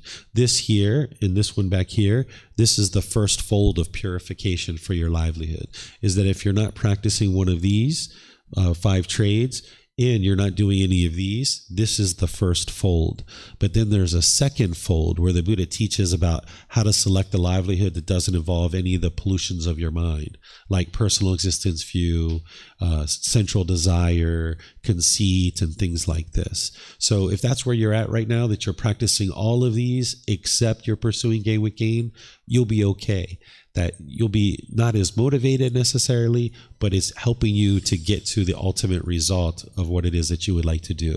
And I did this for a period of time. When I was transitioning over to be sharing these teachings, I was doing personal training. I was a personal trainer for about 1.5 years, where I was helping people exercise in the gym. I know I don't look like it now, but at one time I was in better shape. I was a personal trainer. I used to work out quite frequently, and I was helping people to lift weights and exercise, and I put together exercise programs for them, and I didn't like it. I was only doing it for money, and I was doing that like 12 hours a week. It was just enough to allow me to buy food and the things that I needed. But all the other time of the week, like 60, 80 hours a week, I was working on these presentations. I was working on those books. I was translating. I was doing all this other stuff. because I knew this is where I was headed and this is where I was interested in doing. And I did that for a year and a half just to provide me what I needed for food and clothing and shelter and medical care and things like that. And then when I got to that opportunity, I cut that off, and then boom, I was in my right livelihood, that I know that I'll be doing this for the rest of my life. So you might need to do things like that. But even though I was doing that personal training, I wasn't doing any of these 5, and I wasn't doing scheming, flattering, hinting, or belittling. I was just doing pursuing gain with gain. So you'll be fine doing that, but you just won't feel as motivated. So like sometimes I wake up in the morning and I knew I had to be at this appointment at 7 a.m. or 8 a.m. And I was just like, oh man, I don't enjoy doing this, but I guess I'll do it. I'm going to pick myself up and I'm going to go do it. So you can't get to permanent peace and permanent joy when you're just pursuing gain with gain. You're going to have to get to that right livelihood that you just enjoy it so thoroughly that you do it even if you don't get paid for it. It doesn't even feel like work. You just enjoy it so much. It's just like going to another activity that you enjoy.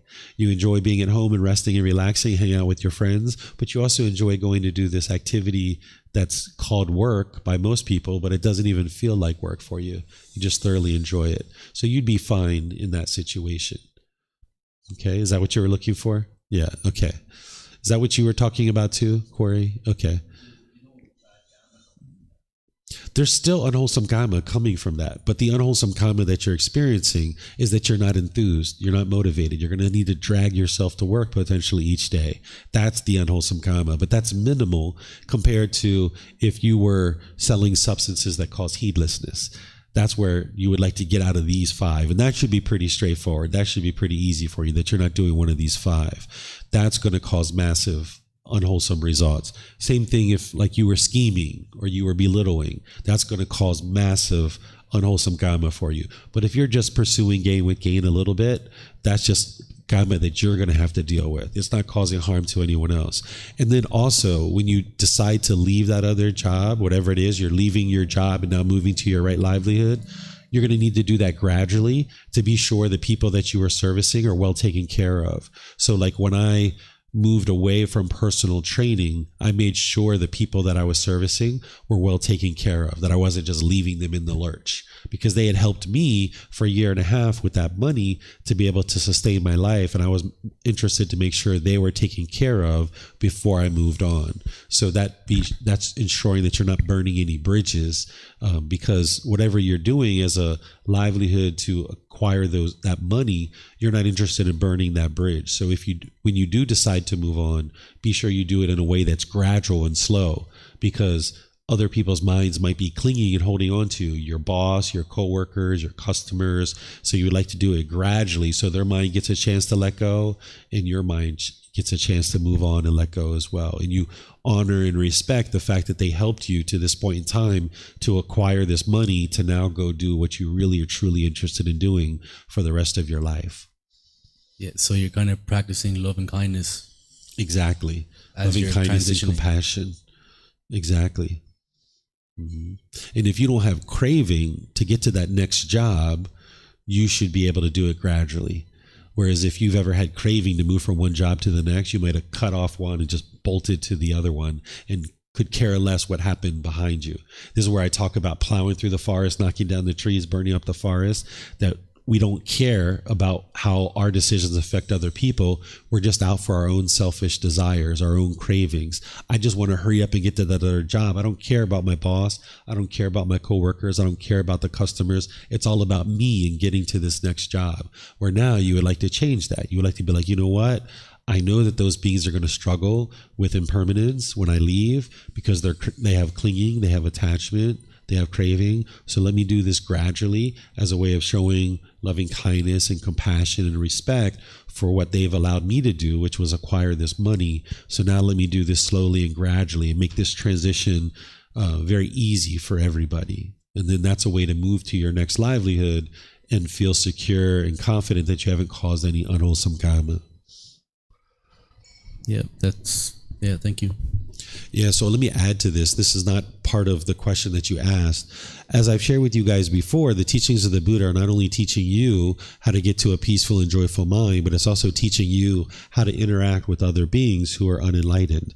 So while you understand the Four Noble Truths that anybody who experiences discontentedness, they're causing it themselves, their own craving and clinging is causing their discontentedness, you know that. So if you did cut and go to another job and they got discontent, they're causing it themselves. But as a loving and kind and compassionate being who has wisdom, and you know they're going to experience that discontentedness because they're not enlightened and because they aren't on the path, it's wise for you to slowly move to a new job or slowly move to another occupation, because you have compassion and loving kindness, even though you know that they're causing their own discontentedness. Out of your wisdom, it's wise to just slowly move on. And this is what will produce better results for you. And this is also true if you have like a life partner or a boyfriend or girlfriend and you're choosing to move on from this partner. It's wise to do that slowly. When you do things really sudden and abruptly, this is where people's minds are still holding on, and they can turn into a stalker and they can stalk you, and because their mind is still holding on. Whereas if you gradually move away from this person, then it lets their mind let go. It allows their mind to gradually let go. So there are certain decisions that you'll understand that they're causing their own discontentedness if I leave abruptly. But is it wise? Is it wise to leave so abruptly, knowing that they're going to experience discontentedness, right? Even though they're causing it themselves. So that's a little bit extra for you in all your decisions, right? Whatever you do, just do it kind of slowly and gradually. I see that some of you have mics. Maybe you have more questions. Alan? My name. I missed Tuesday, but you've said a couple of times that you've had 2 previous human form lives. Mm-hmm. How do you know that? So I didn't put this all together until I was in my 40s, but I had been having memories all through my life about previous lives, but I just didn't know that's what they were. My earliest memory is when I was 8 years old. I was laying in bed and I was having this excruciating pain in my legs. And I had this multiple nights in my calves, in my shin bones. And I was screaming out to my parents and telling them that I was in excruciating pain. And they thought I was crazy. And they just kept telling me to go to sleep because there was no reason why I should have had this excruciating pain. But over the course of my life, there was all these events that were connecting more and more and more and more and more and more. And then by the time I got to, I think it was my mid 40s, like 44, I had direct experiences where I started remembering my past lives, and I was talking as if I was this person. And I was here in Thailand at the time, and I was talking as if I was these people. And the Thai people knew what was going on, and they just talked to me as if I was that person. And then it wasn't until maybe 30 minutes later or 2 hours later or 3 days later that conversation popped back into my head. And I realized, like, whoa, what was I doing? Like, that was a weird conversation, because that wasn't me. That wasn't David. That was something else. And then once I realized and saw these previous lives, I started connecting all these different events that happened throughout my life. And I just gave you one of them about the shins. But ultimately what I realized is that experience I had when I was 8 years old was from the murder. I got murdered in my second life. And when I was murdered, one of the things they did was broke my legs. And this is why I had that excruciating pain when I was 8 years old. So I experienced these vivid memories and even bodily sensations associated with all these events from previous lives. And then when I finally had complete recall of all of these lives, that's when I put a lot of the different things together. So another thing, like when I graduated from college, I bought a condo. And I bought this condo, and it was a fairly new condo, but I had this overwhelming urge to remodel it. And I ripped out the drywall, I ripped out the flooring, I ripped out the carpet. I didn't have any training as a carpenter or a handyman or anything, but I did all these things. I did ceramic tile, wallpaper, drywall, crown molding, wood floors, all these different things. I just did it. And it was this overwhelming urge to do it. And one of the things that I saw is in one of my previous lives, I was a carpenter and I was a handyman. And this was like a craving that I had that the mind was trying to extinguish. So you can have these different events and you can have direct recall of something that you've done in the past. And this is how you know about your past lives, because as you're lifting the pollution out of your mind, you can start experiencing those residual memories from your previous lives that transitioned into this life. So it's kind of like if you walk outside your house, you can only see that one street that you're on. But if you move to a higher mountaintop, a higher vantage point, you can oversee the whole town, and you can see how the different streets and different towns connect together. And now you can see the bigger picture, where when you're just on your street, you can only see your street because you're standing in the front of your house and you're just on that one street. But when you go to a higher vantage point or a higher mountain, you can see how all the streets and roads connect together. So getting rid of the pollution of your mind is moving to that higher consciousness, to the higher mountaintop, and you can oversee not only this life, do you start understanding this life more and everything you've been encountering in this life, but you can sometimes experience these memories of your past lives. Not everybody that gets to enlightenment will experience memories of their past lives, but some people do. It's interesting to see, but honestly, it's not going to do anything for you other than to confirm for you with 100% certainty that the cycle of rebirth is true. That's one thing it does. You'll know with 100% certainty that the cycle of rebirth is true, even though there's other ways to confirm it without having those memories. So it'll help you do that. And certain cravings that you have in this life, you can see that they're from your previous lives. But nonetheless, you still need to do all this stuff in order to eliminate them. So while it's interesting, while it's insightful, and it does confirm a couple of things for you, it's not the end all be all. You still need to do the work to get to enlightenment, because what's happened in the past is in the past. What's in the future is in the future. It doesn't matter. What matters is right now. So I mention it occasionally when we get to this point, but it's not something that I openly talk about unless somebody really asked me about it. But I share with you this because that's how I know that the cycle of rebirth is true, this way and a bunch of other ways too. And I've confirmed certain things that way. But those are the only things that I saw that it's beneficial of, is that it confirms the cycle of rebirth and that it helps you to see certain cravings you're having in this life are from previous lives. But nonetheless, you still need to apply the same techniques to eliminate them. Mm-hmm. Other questions? I would like to understand better the concept of Mara and its manifestations, as is a new concept for me. Because I think in Christianism, that is mostly what Brazilian people believe, there is this idea of good and bad, God and devil. And like I understand that maybe in Buddhism it's not like there is a personification of this concept, but it's like some kind of delusion of the mind, or I don't know exactly what would be this concept. That's why I would like, if possible, that you share a little further on this concept. So everything that I've shared so far, I think you were here when Margarita asked the question. That's what I know. If there's specific questions you have, I can share that. So if you have a specific question, and then before you ask that question, I would like to share that when I think about these teachings, I don't think of them as concepts. Like I know sometimes people are like, can you explain to me the concept of the universal truth of non-self? Or can you explain to me the concept of rebirth? Or can you explain to me the concept of the natural law of karma? What I've been able to get to is I know that this is the truth. So I don't think of it like a concept of Mara, just so you know that when I'm talking about Mara, I'm talking about this being that I've had contact with and that I've interacted with and I understand and I know. So even though you might think of it as a concept now, that's fine. But just know that when I'm speaking about it, I'm going to be speaking about what I know through my own direct experience. Not something that somebody's told me, not something that I read in a book, not something that you're supposed to believe, but something that I've experienced through my own direct experience.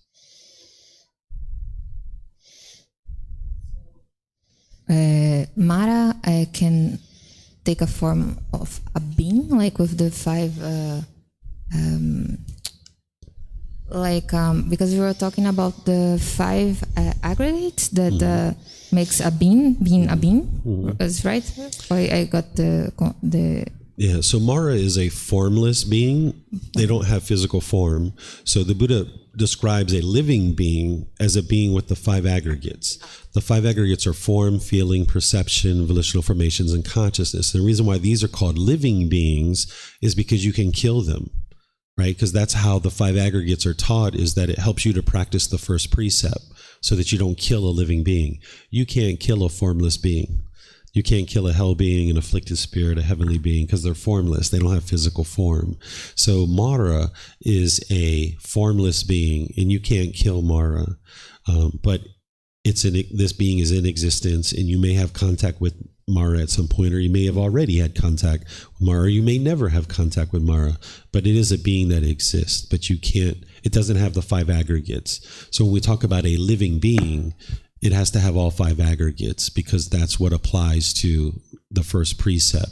These other beings are in existence. It's just that we don't refer to them as a living being because they can't be killed. That when they get to the end of their lifespan, they will expire and die. So let's say in the case you had some contact with Mara, if some other person had this perception of being in contact with Mara, what would you advise when there is this contact with I would Mara? advise them to not be scared, to not be fearful, to not pay attention to this being, and do what you know is wise, because this being is going to try to influence you to do unwholesome things, and you need to know what's wise and unwise, and not pay attention to this being, because it's going to try to influence you to do unwholesome things. Remember, we were talking, and I was saying about how if you've ever looked over if you're standing in a mall and you looked over the 3rd, 4th, 5th story, and you heard a little voice in your head that said, jump, jump, jump. Or you see somebody and you hear a little voice in your head, it's like, punch him, kick him. This is Mara trying to influence you to do unwise and unwholesome things. So you would like to just keep Mara out, right? What Mara, I'll explain to you how I had contact with this being, right? When my son was born, and he was, I would say, maybe 2 weeks old, my wife and I were at home with him, and he was having something on his face or something, or he had a clogged nose. That's what it was. And my wife was trying to get something out of his nose. And I was like, I know what to do. And I grabbed our son out of my wife's hands, and I rushed over to the sink, and I started putting water inside of his nose. He was upside down, and I was putting water inside of his nose, and my wife was like tugging and pulling at me, like, what are you doing? What are you doing? What are you doing? You're going to kill him. You're going to kill him. And I was like, no, I'm not. I'm cleaning out his nose. I'm cleaning out his nose.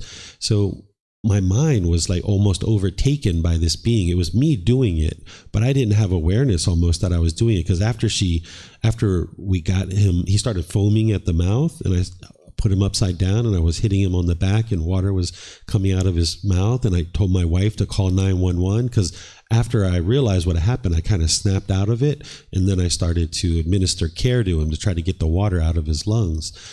But for that maybe 5 seconds or 10 seconds, my mind was like almost overtaken by this being. Even though Mara isn't able to do that, it's you still making the decisions.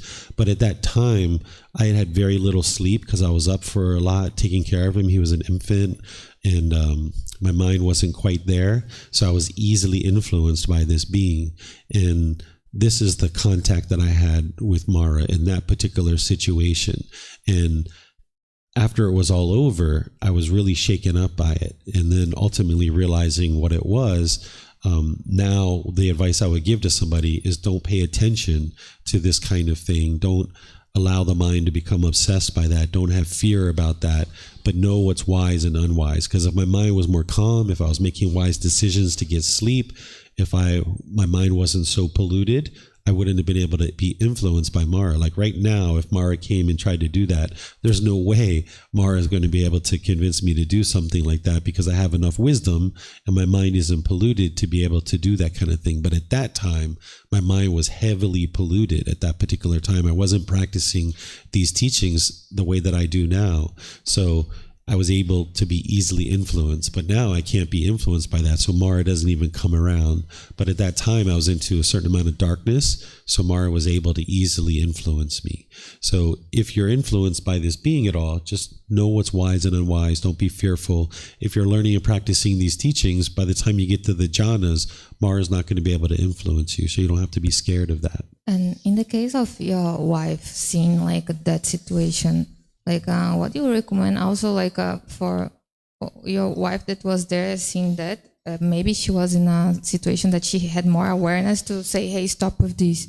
So like the antidote for this Mara contact would be practice awareness.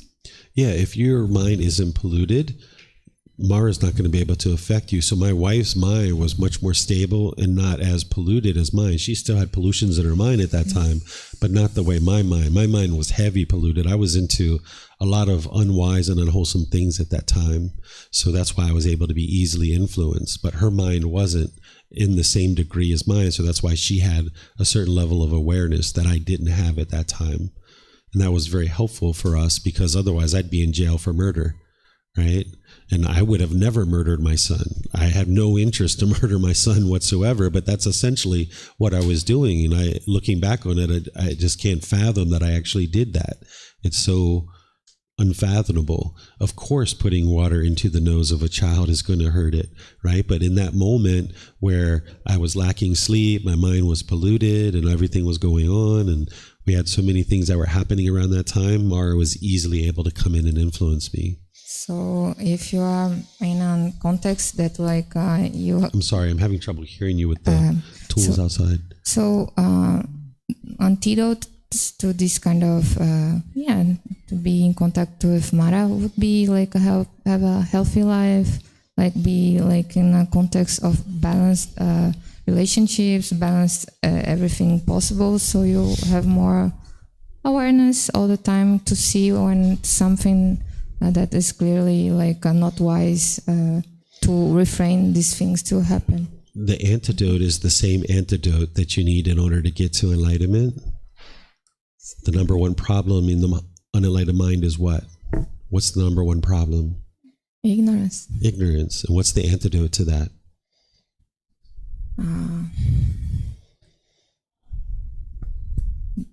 What fixes ignorance and unknowing of true reality? Wisdom. Yeah. So that's the antidote to all of this. That's why you're always encouraged not to believe anything. Learn, reflect, practice, get to wisdom. That's going to fix everything. It's going to fix the mind's discontentedness. It's going to fix the cycle of rebirth. And that's what's going to protect you from Mara. That's the only thing that can protect you from anything. Sometimes we go out and we buy guns and knives and baseball bats thinking that that's going to protect us. That's not going to protect you. What's going to protect you is your wise decision making. If you go out into the world and you're bitter and harsh and hostile and aggressive with people, you're going to have a lot of people that are coming to kill you. And that might be why you have your gun and your knife and your baseball bat. But if you go out into the world and you're loving and kind and friendly and polite and respectful to everybody, nobody's going to come to kill you. So you don't need your gun. You don't need your baseball bat. You don't need your knife. So the ultimate protection is your wisdom and wise decision making. Thank you. Mm-hmm.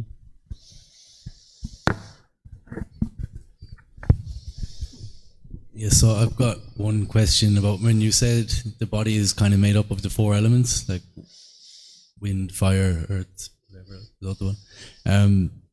So could you explain a little bit more about the fire? I know when you did explain it said something about you could feel like a temperature in your body. Yeah.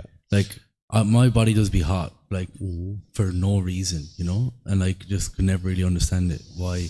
Or even if I could be asleep and I wake up, I'd be sweating, you know. And even in the past week, I'd even have like more dreams than normal, and my body temperature rises. There's always a reason. You just might not know what that reason is. Yeah. There's always a reason why everything's happening. That's cause and effect or action and result.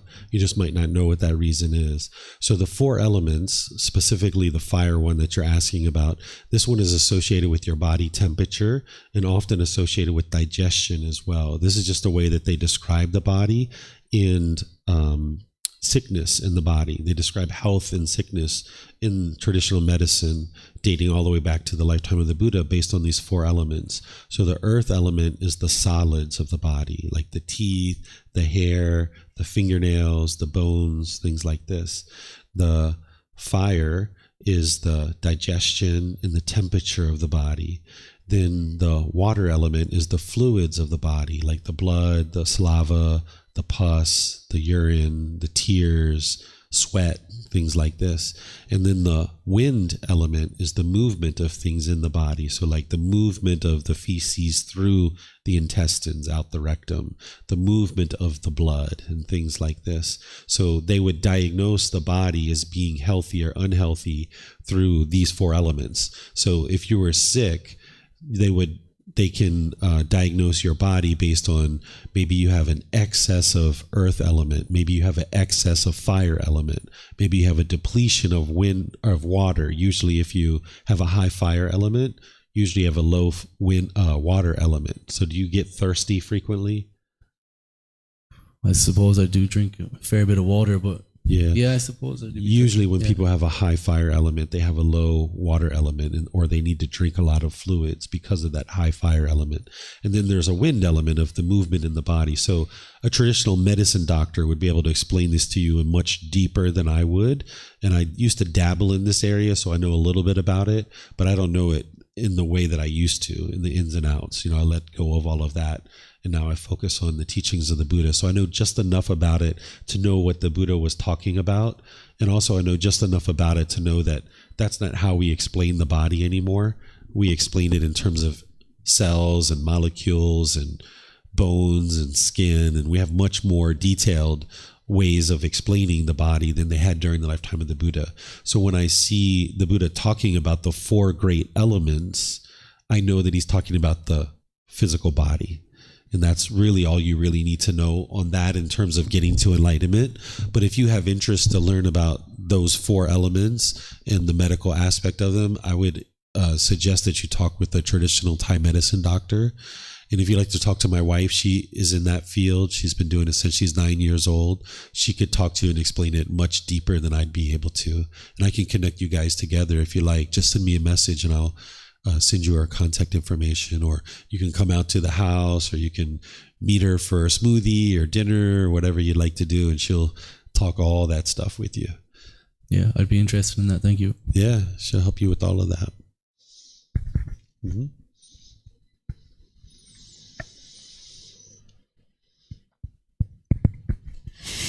I was wondering, how does a cause and effect function in the kids? Because they don't always have the decisions of what's cool, who are gonna hang out, what are you going to choose for to eat, I don't know, for many things. So how does it function like that in kids? It's the same natural law. It's affecting them just like it's affecting us. And this is why kids typically spend time with adults, because adults have more wisdom about the world around us. And now we can guide the child to being able to understand that wisdom. But what family you're born into and how much wisdom your parents and your caregivers have is going to determine what amount of wisdom you get to gain as you're growing up in the world. So the natural law is a natural law. It's affecting all of us the same. But a child growing up, they can learn from their parents if their parents have certain wisdom. But this natural law is affecting beings whether we're aware of it or not. Just like the natural law of gravity. You didn't know about the natural law of gravity when you were 1 year old, 2 years old, 3 years old, but it still affected you the same like everybody else. The fact that you had a lack of wisdom of that natural law doesn't matter. It's still affecting you.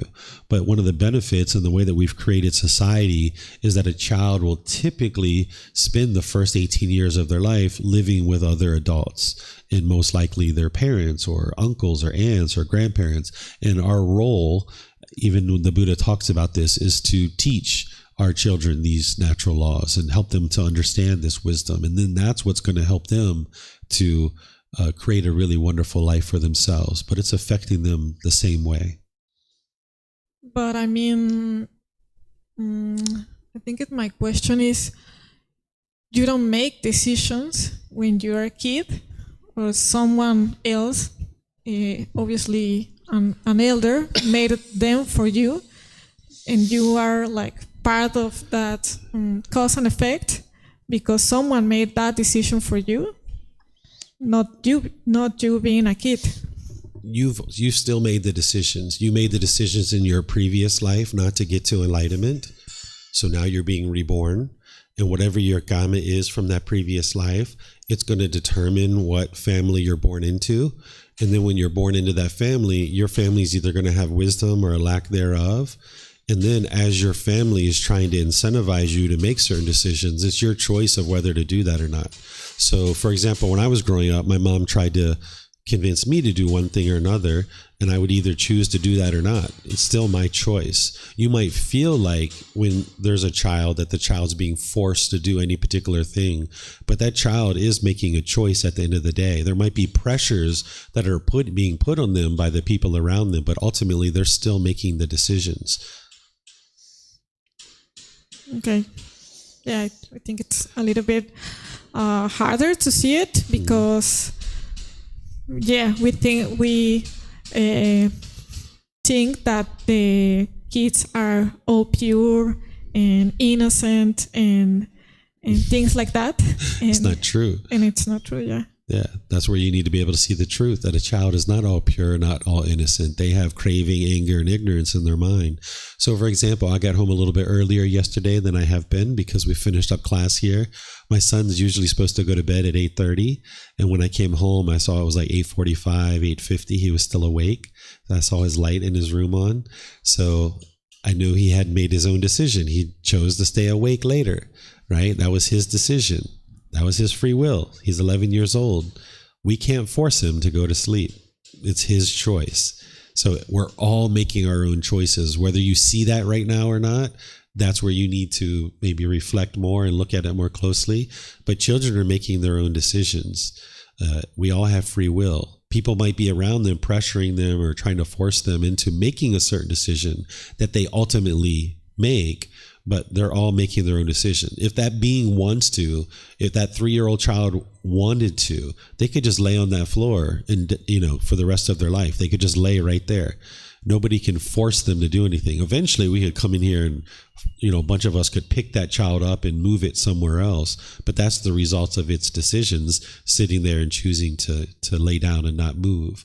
So we're all making our own decisions. The only thing that you're required to do in this life is die. That's the only thing that you're required to do. Everything else is optional. The only thing that you're required to do is die. That's it. Everything else is a choice that you're making. Okay, thank you. Yeah, just look at it more closely. You can see kids are making their own decisions all the time. And as parents, we're trying to guide them and influence them and help them to make wise decisions. But it's up to them to make their own decisions. Yeah. Do you have kids, by the way? No. No? Okay. No, but I have a Talk to your friend who has a kid. She'll tell you her son makes his own decisions. She can try to influence him. She can try to encourage him. But her son makes his own decisions. I'm pretty sure that's what she would confirm. Would you confirm that? Yeah, see? Yeah, but I mean, that's in the... I think it's the best scenario, but my childhood was not so great. I have parents, but they weren't at the moment. So I didn't have like the best scenario possible. So they can guide me. So they gave me like choices that I make wise decision and stuff. So that's why I was thinking that when you have like the best scenario, of course you have parents or other adults to provide you for many things and many advices in life and stuff. But I don't know if all people has things in her life. Yeah, typically as we grow up as children, we want our parents to be here. That's what we want. But what we really end up experiencing is this, right? But the problem here is our expectations. We have certain expectations of our parents. And what you come to realize is that your parents are just two beings struggling in the world, just like you, with a lack of wisdom. They have craving, anger, and ignorance in their mind, just like you. And this is where you can have loving kindness and compassion for them, just concern for their misfortune. When you get your expectations out of your way of what your parents should have did or could have done, then you just love them as they are. Because I grew up with parents that didn't really understand any of this wisdom either. And you learn something from your parents either way. Either they're going to do things wisely and you learn about that wisdom, or they do things unwisely and you can learn from that too. Like I learned a lot of unwise things from my parents. And then we can learn the wise things to do by our parents being unwise. Because the more I saw my mom doing unwise things, the more I learned wisdom of what not to do, right? So our parents are teaching us either way. And while they didn't maybe teach you in the way that you wanted or the way that you wanted them to show you, you were learning from them. And whatever you gain from them is what you gain from them. And just be appreciative of that. And now you're an adult, you can decide for yourself to come to places like this, and now you can learn the wisdom that you didn't get growing up. Because none of us actually grew up with any of this type of teaching that I'm sharing with you guys. And that's why now as an adult, you have the choice to learn this. And Thai people, they grow up with this a lot of times, not the formal education like you guys are getting, but they grow up with it in their household and in their culture. The average Thai person wouldn't be able to explain the Four Noble Truths to you in the way that I teach it here. But if you ask them, do other people cause your feelings or do you cause your feelings yourself? The average Thai people would know, like, they cause their own feelings. They wouldn't necessarily know what craving, desire, attachment is, but they would know their feelings are caused by their own mind. Or if you ask them, is it wise to lie? Is it wise to gossip? Is it wise to have harsh speech or frivolous speech? Even though you're thinking about it in terms of the Eightfold Path, you just share that with them, they'll know that, yeah, it's unwise to lie, or it's unwise to slander, or it's unwise to have harsh speech. They know those things, but they don't know it in the formal structure that you're learning here. So you didn't learn these things growing up, and I didn't learn a lot of these things either, but now's your opportunity to learn that, and that's improvement of your karma. That's you making wise decisions to get closer and closer to these natural laws that even though you didn't learn them growing up, you can learn them now and then experience an improved life from this point forward. And just maintain appreciation and gratitude for your parents that they got you to this point, that you can sustain your life, and just honor them and respect them for that. Thanks. I appreciate it. Yeah. Mm.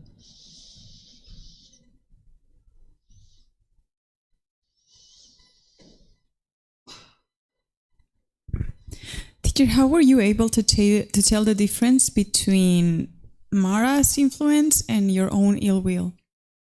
Because I know that under no circumstances would I ever choose on my own with my own thoughts to kill my son, right? Like I didn't even realize that's what I was doing when I was holding him under the water. This being had influenced my mind, and it was easy to happen because of the pollution that was there. It was easy for this being to influence me to do something like that.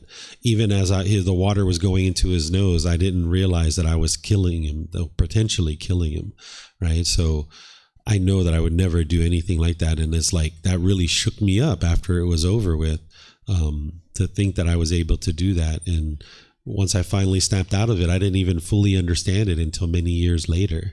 And I've told him about this too. He's 11 years old now. He knows. He doesn't remember it because he was such an infant, but he knows that Dad tried to kill him one time, and he knows that it was Mara that influenced, because sometimes him and I might have conversations about Mara.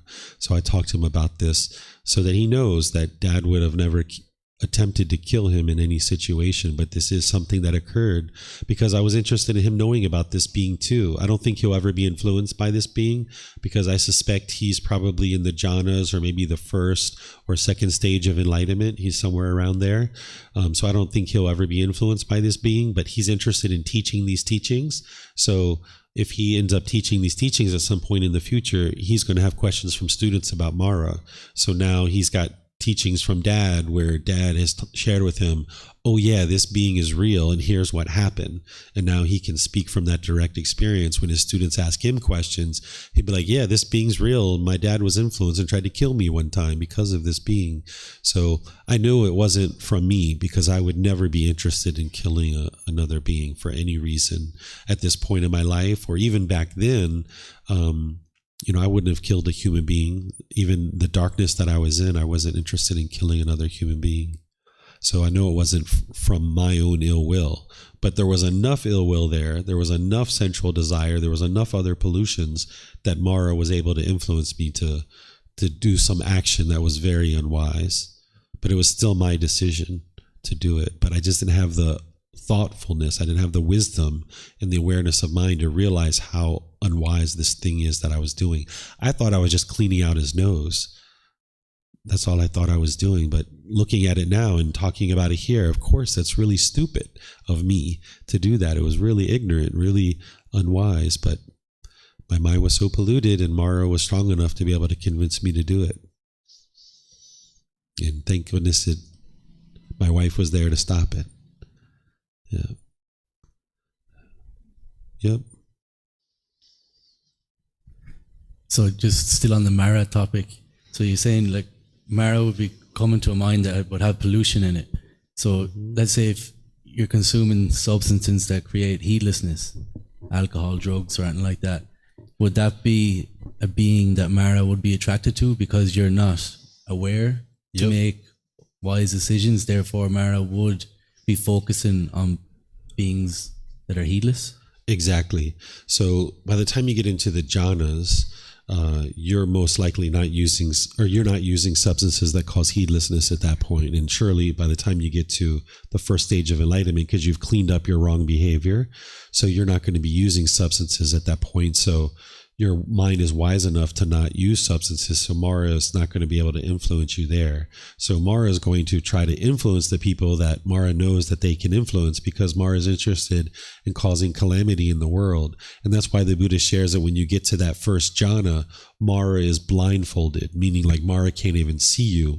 Yes, Mara can see you, but Mara can't influence you, so Mara knows not to even try to influence you, because Mara is wise enough to know that you have enough wisdom that Mara can't influence you. So yes, someone who's using substances, someone who's having sexual misconduct, someone who's stealing or lying, things like this, Mara knows that these are ideal candidates to influence. So that's why the more wise you become and you're not doing those things, you'll get closer and closer to the jhanas, and then Mara knows, I can't even influence this person. I'm not going to waste my time. I seen on a slide, like I don't know, was it yesterday or the day before, it said refrain from strong drinks. Mm-hmm.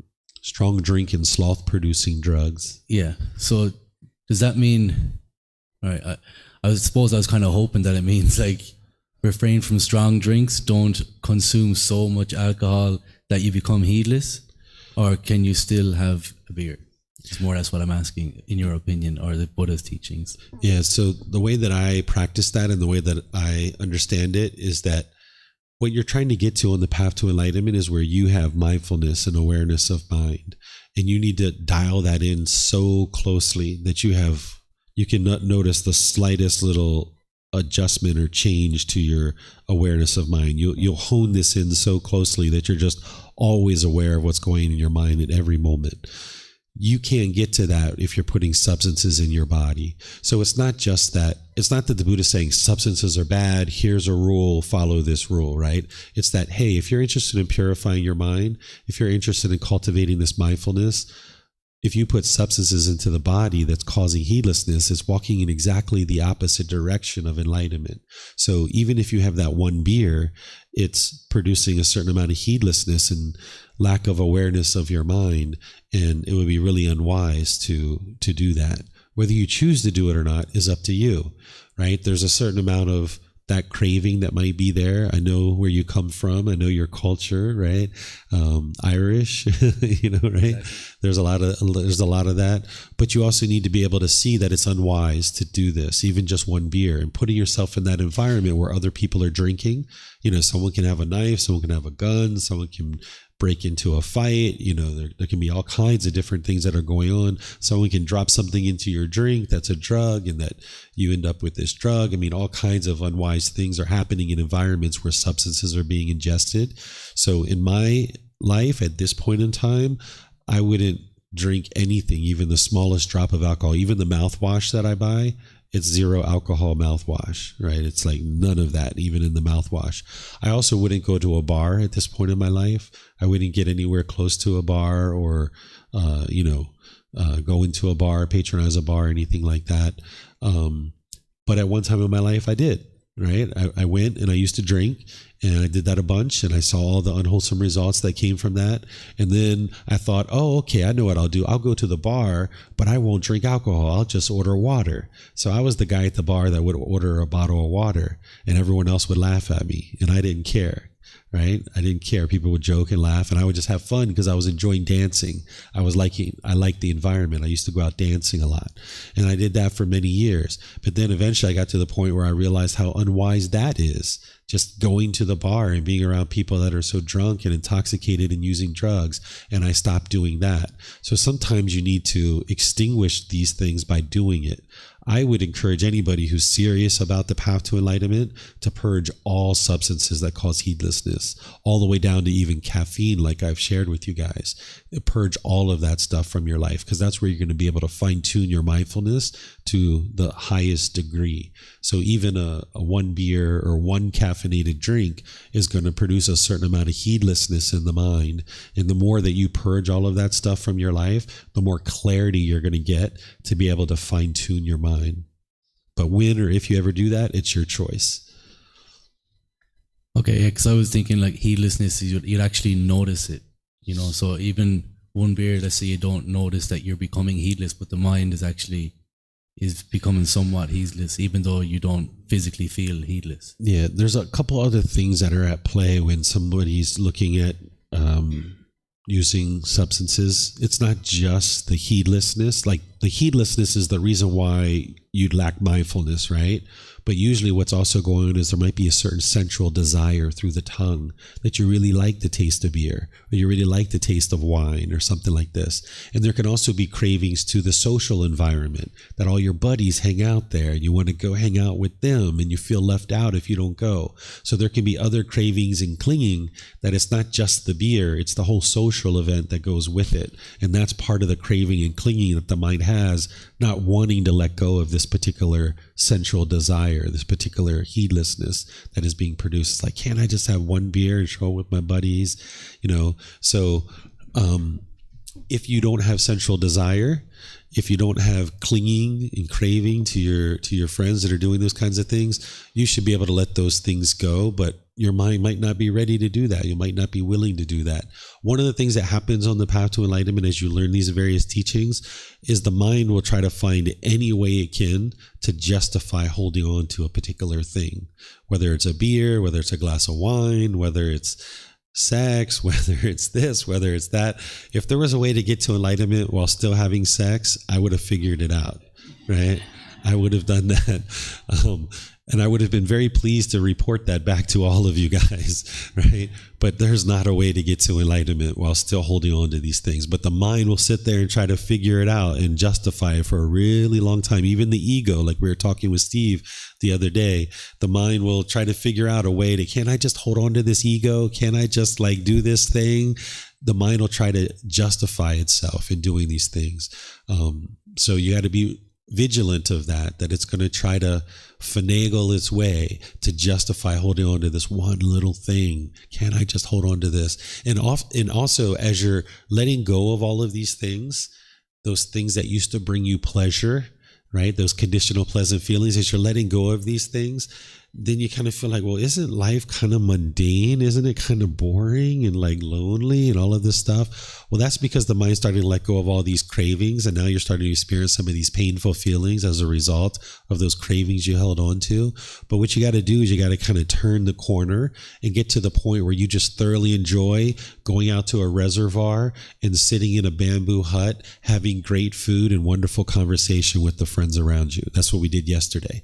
You need to get to the point where you just thoroughly enjoy going to an elephant sanctuary, helping the elephants and seeing that they're well cared for, and we get to sit around the table and eat fruit and eat pad thai, right?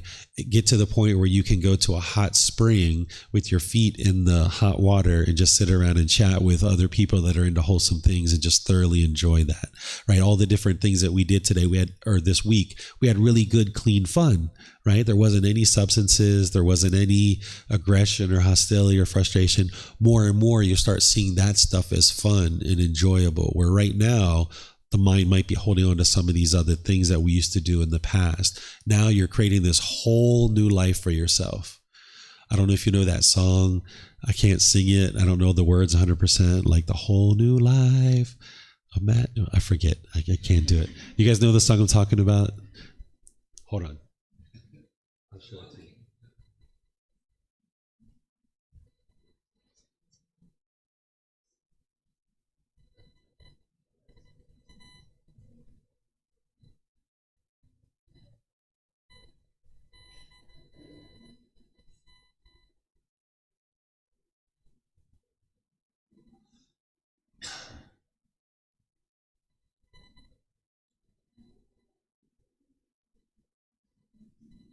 Did you know that most reviews for health and wellness products may not even be real? Yeah. Oops.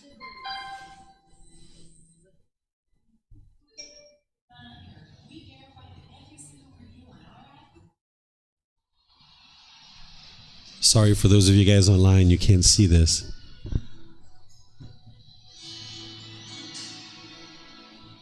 I'll just let you watch this a little bit.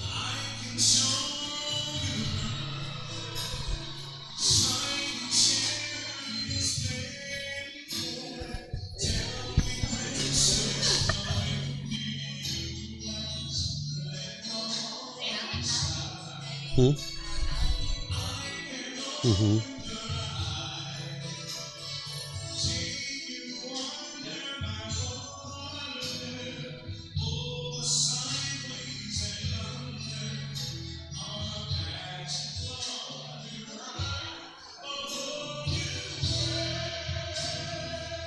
David,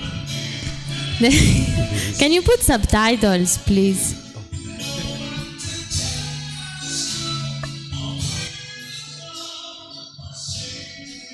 Says they're unavailable.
So the enlightened mind is a whole new world, right?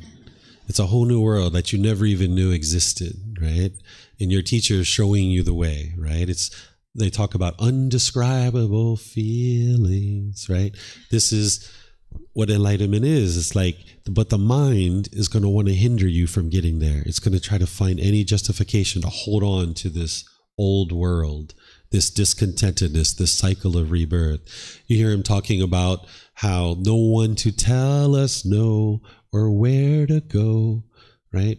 Right now, if your parents or someone who you rely on for money or support tells you no, okay, you just have to, okay, I got to do it their way because I need that money, right? I'm attached to that, right? But by the time you eliminate all your attachment to all these things, there's no one to tell you no.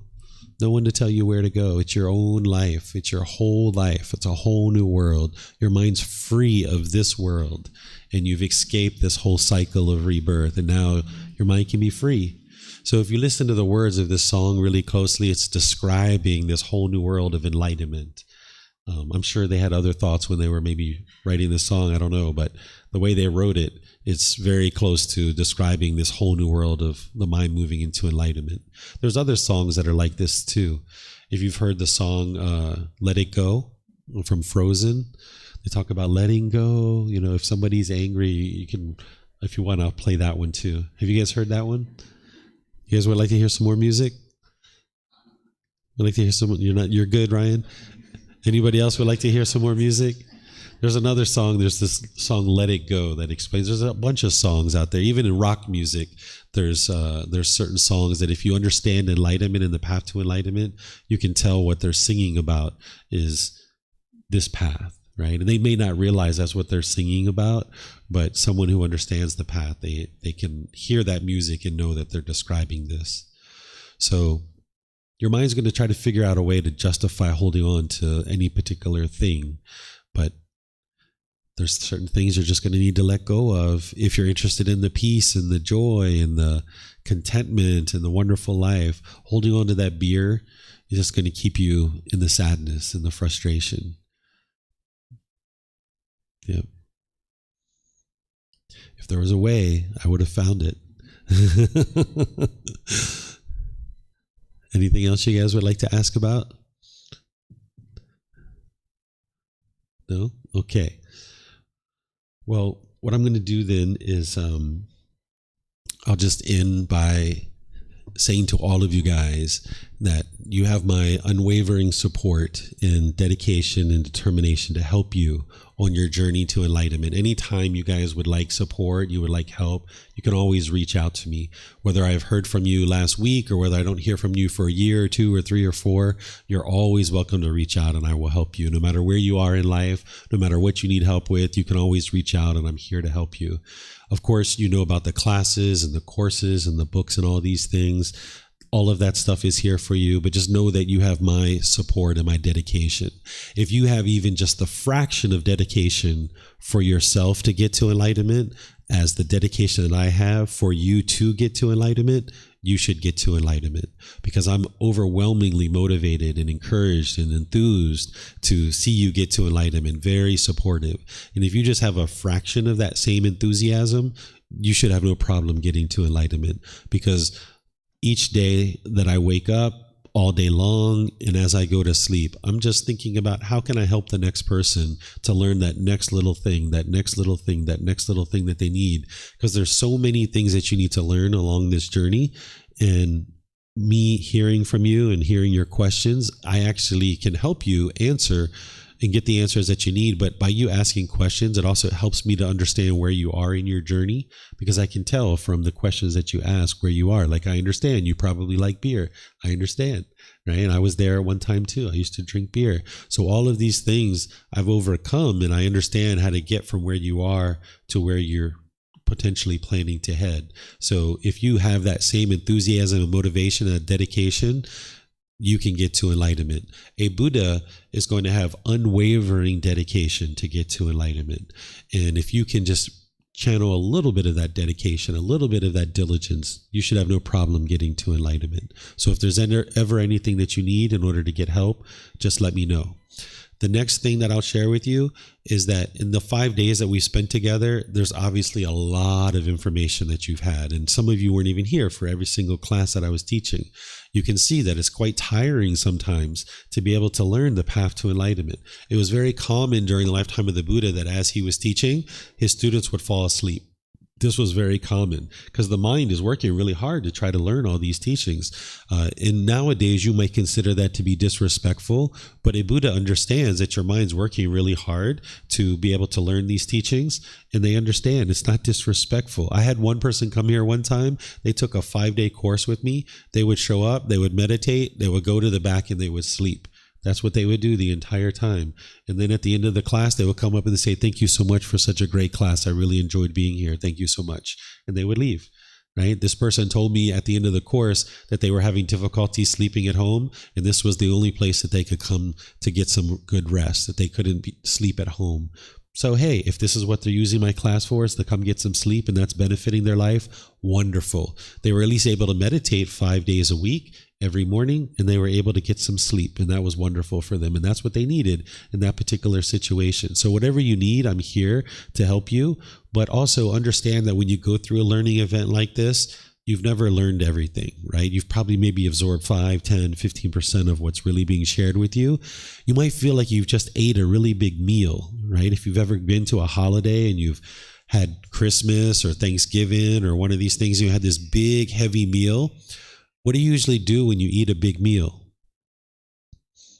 You sleep, right? You go rest, you get some rest, and you digest your food. So maybe that's what you guys need to do now, is maybe you need to go enjoy your weekend, not even think about the Buddhist teachings necessarily. Don't think about the retreat. Just go out and have some fun and be a good, moral, wholesome person making wise decisions. Don't think about the 3 poisons or the 3 unwholesome roots or all these other things, but just know that you have new wisdom that you didn't have 5 or 6 days ago, and practice that wisdom. And then whenever you've had a really big meal, if it tastes really good, you're probably going to sit down at that table and maybe have another meal. So maybe if you enjoyed the taste of the food here at this table and the food that you're eating, maybe you might decide to come back and have another meal at some point. And if that's what you'd like to do, I'm here to serve it. I'm here to provide you the guidance and the teachings that you need. So if you feel overwhelmed and like, oh my gosh, this path is so long, there's so much detail, I'm maybe never going to get to enlightenment. Don't think that way. That's kind of a self-defeating way of thinking about it. Instead, think about it like, wow, this is a really in-depth path, and the Buddha put a lot of thought and dedication into sharing this over the 45 years of his life. And maybe you think that David's also put a lot of thought into this too, in the way that I presented to you in all these various courses and retreats. And yeah, it is a very big meal, but you can digest it slowly but surely. You're not going to get it all in one sitting, right? When you sit down at a big table with lots of food, you probably didn't taste all the food, unless you're maybe Corey. Corey did taste all the food when we went to lunch. He had every single dish, right? But everyone else, we probably didn't eat every single thing that was at the table, right? So you're going to need to probably revisit it. And each time you take in a certain amount of content, you digest that content, you step back for a while, you think about it, and then maybe you need to sit down again and have another meal and eat again. So if you feel overwhelmed, understand that that's normal, right? That's normal because it's new.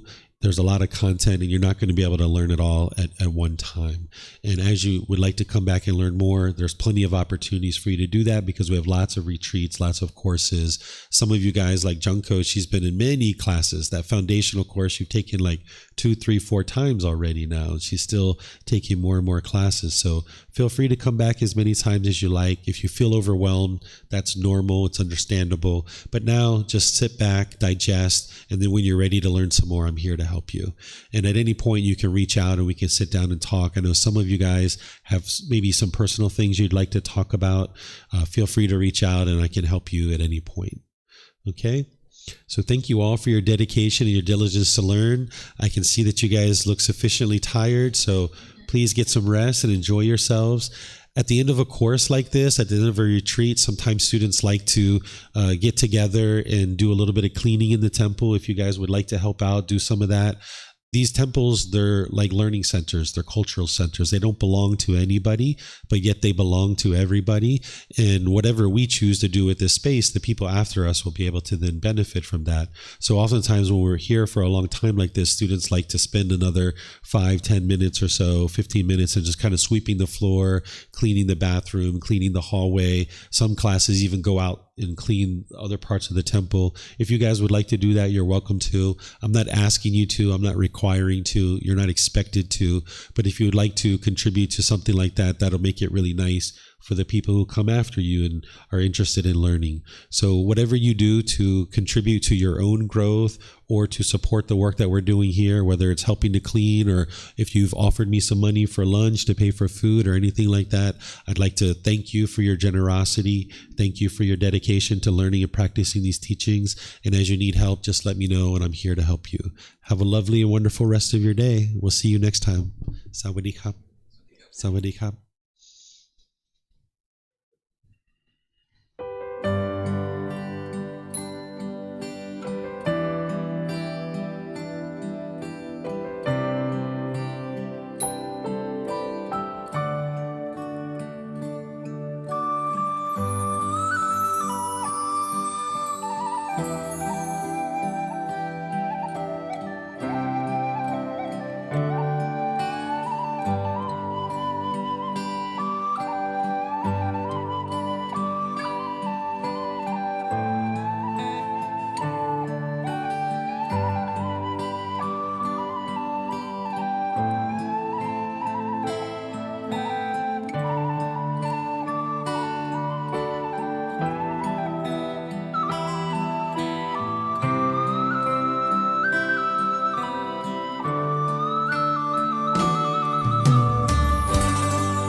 Thank you again for watching. Enjoy your meditation. Look forward to seeing you online and answering any questions that you might have. Thank you so much.